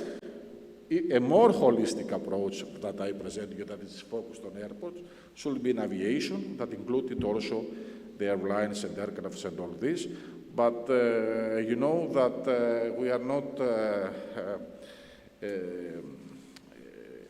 obviously it's better the way to include everything, but step by step. Now we speak about airport. I think that the next step should be to include also the whole system of aviation. Thank you. Any more questions? I think due to time constraints, I also have to say thank you, Dimitrios. And we have to go to the next presentation if SEFTA is here. Are you here? Perfect. Okay. So then we have to continue. I invite you to the stage. Dr. Sefta Ahmadian, Assistant Professor of Emirates Aviation University. So she's one of our hosts. Thanks for having the conference here. And your talk is about differentiation strategies and financial performance of flight training organizations. I Go ahead. Thank you. Hello, good afternoon, and welcome to this conference. Today I'm going to present the topic regarding differentiation strategy and financial performance in flight training organization. So there are three approaches to generic strategy, which is a differentiation, cost leadership, and focused strategy. These strategies were introduced by Michael Porter, which is a Harvard University professor, and they are using nowadays in many industries, they are using these strategies to improve the performance. And on the other side, I used Michael Porter's generic strategy to improve the performance of flight training organizations, and I gathered information from European flight training organizations. So I defined a research objective, and my research objective is explore the impact of differentiation strategy on financial performance of European flight training organizations or academies. Defined the null and null hypothesis, and I said differentiation strategy has no impact on financial performance of FTOs, and my hypothesis just showing that there is significant relationship between differentiation strategy and financial performance. So I designed a conceptual research model, independent and dependent variable, because later on I need to explain that I used SPSS to conduct the analysis and test the hypothesis. So my independent variable of this research is generic strategy, specifically differentiation strategy. And dependent variable is performance. I use the balanced scorecard to measure the performance, and from the 4 factors of the balanced scorecard, I just concentrate on financial performance. So literature review, just briefly, generic strategy is an approach to business that helps the organization to define the long-term strategies, and they use it to improve the productivity, efficiency, and effectiveness of their operation.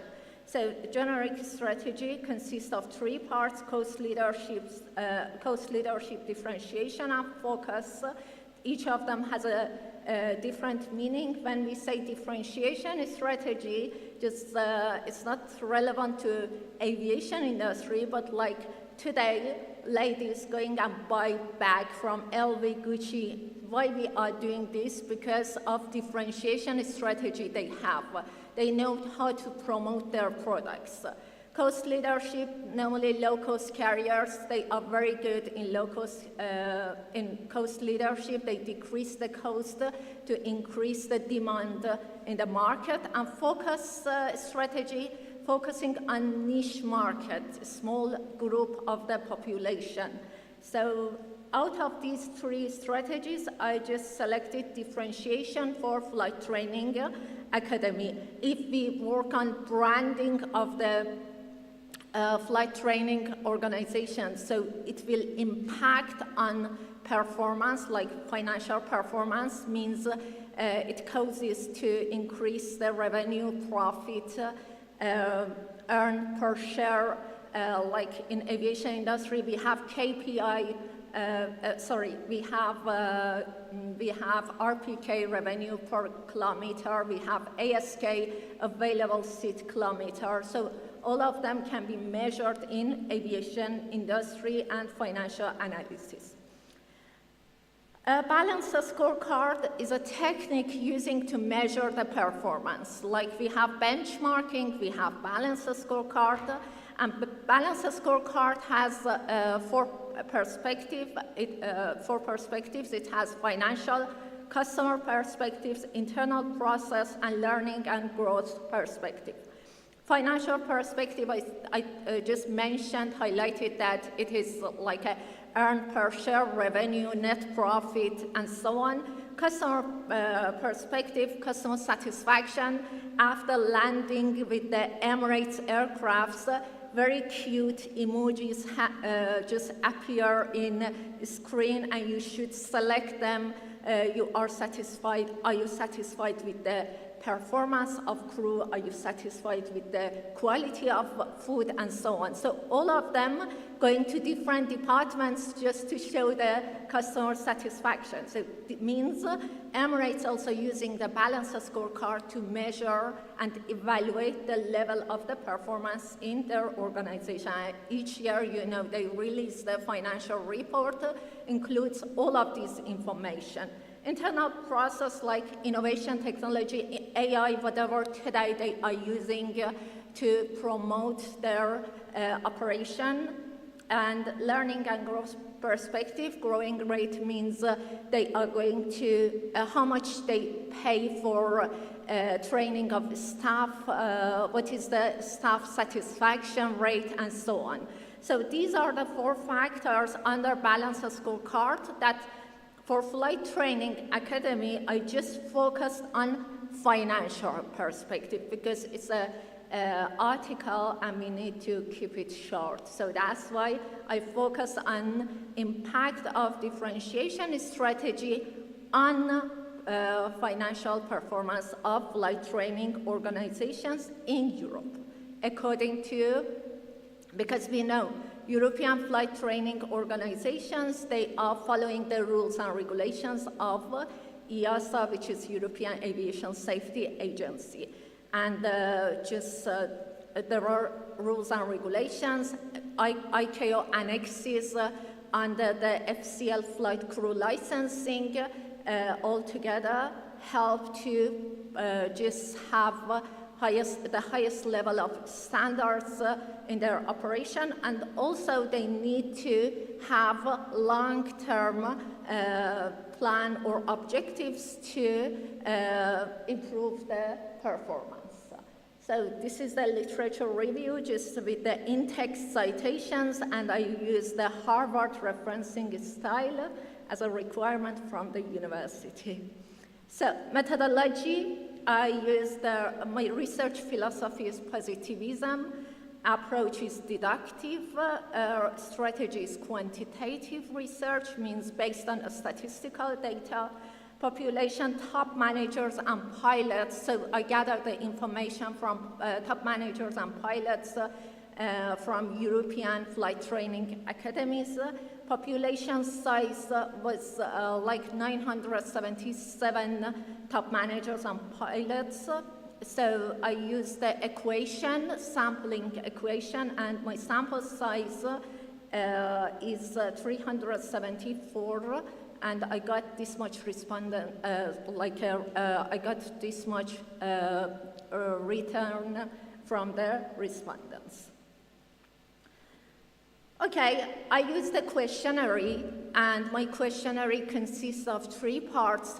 The first part is demographic information, just measuring the, like how many % of respondents are male, female, age, experience in flight training academy, years of experiences in flight training academies. And the next part is the Likert scale questions to measure the hypotheses. So because at the beginning I just showed you the conceptual research model, independent and dependent variables. So for independent variable, I designed 9 questions, and for dependent, I designed 7 questions. Demographic 9 questions, for the differentiation strategy 7 questions, and for financial performance 15 questions. So I used the Likert scale and designed these questions according to the published papers.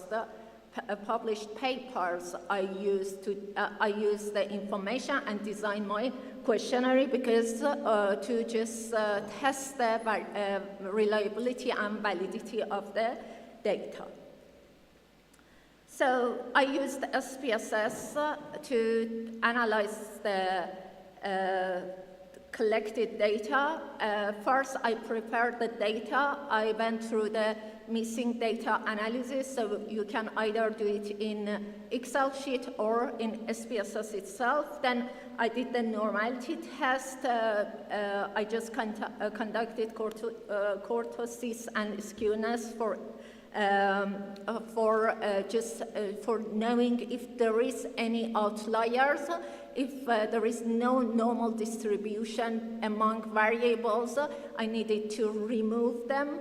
But after conducting the kurtosis and skewness for the normality test, I interpreted the results, and results showing that they are within the range of -3 and +3 means I have a normally distributed variables. So all of them is acceptable. This GS codes for the generic strategy or differentiation strategy. I used 7 questions here and 15 questions to measure the financial performance. So 15 questions here showing that the range, if you see the just results, you can see they are within the range of -3 and +3 means there is a normal distribution in my data. KMO test and Bartlett test just showing the suitability of the data. If my questionnaire is suitable, I just show the validity of the data. So I designed the questions, 7 for independent variables, 15 for dependent variables, but how we know that there is a consistency or there is a reliability and validity among the data. So whatever I designed as a questionnaire can test the hypothesis and test it correctly. So this is the data preparation. For this matter, I just conducted the KMO and Bartlett test, and here I can see the result. Anything among, for the KMO test, if a statistic after conducting the analysis, the result shows above 0.7 means there is a proper set of the data and variables to test the hypothesis. And Bartlett test also here is like less than 0.05. Again, my data is suitable. I can move on to the next step. For 2 of them I conducted, one of them for the generic strategy or differentiation strategy, and other one for the performance. So here is the interpretation of the results, all written here, and why the results are sufficient, just clearly explained. Cronbach alpha showing the reliability of data, which is very important. I conducted the Cronbach alpha analysis through the SPSS, and the results showing 0.98. Anything near 1 is the perfect data set to test the hypothesis. So analysis showing 0.98, and here just showing how I interpret them separately for generic strategy and for the performance of flight training organizations. Then I measure the correlation, I test the correlation between the variables to test the hypothesis. After conducting the structural equation modeling by AMOS after SPSS, or CFA, confirmatory factor analysis, I reached to the point that I said I rejected my hypothesis, and showing that there is no relationship between differentiation strategy and financial performance of flight training organization. It means that in Europe, they are not caring of branding of the flight training organizations. If it is under the logo of any like a famous brand, let's say that Boeing has a flight training organization, it doesn't mean that performance will increase and revenue and profit increase. Means they are not going to have more students or cadets. Cadets means pilot students.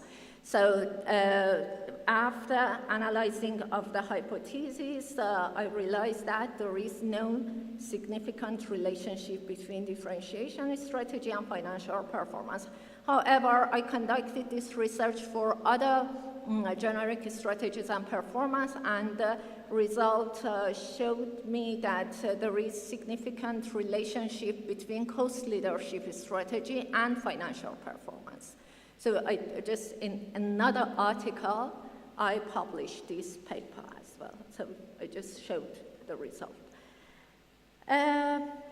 So conclusion and recommendation. As I explained before, this study set out to examine the structural relation between differentiation strategy, financial performance in flight training organization, using a structural equation modeling, SPSS and AMOS together. Approach on sample of 374 participants drawn from 45 flight training organizations across Europe. Top managers, pilots have been selected as a target population, and their perceptions have been measured. Findings revealed that the differentiation strategy has no impact on financial performance. Then I had recommendation, and I recommended that conducting the same topic to the Middle East region to see if brand factor or differentiation strategy is important in Middle East because of macro environmental factors, cultural factors. Maybe in Middle East they are looking for branding more than European countries. And there are a list of references. That's it. Thank you so much.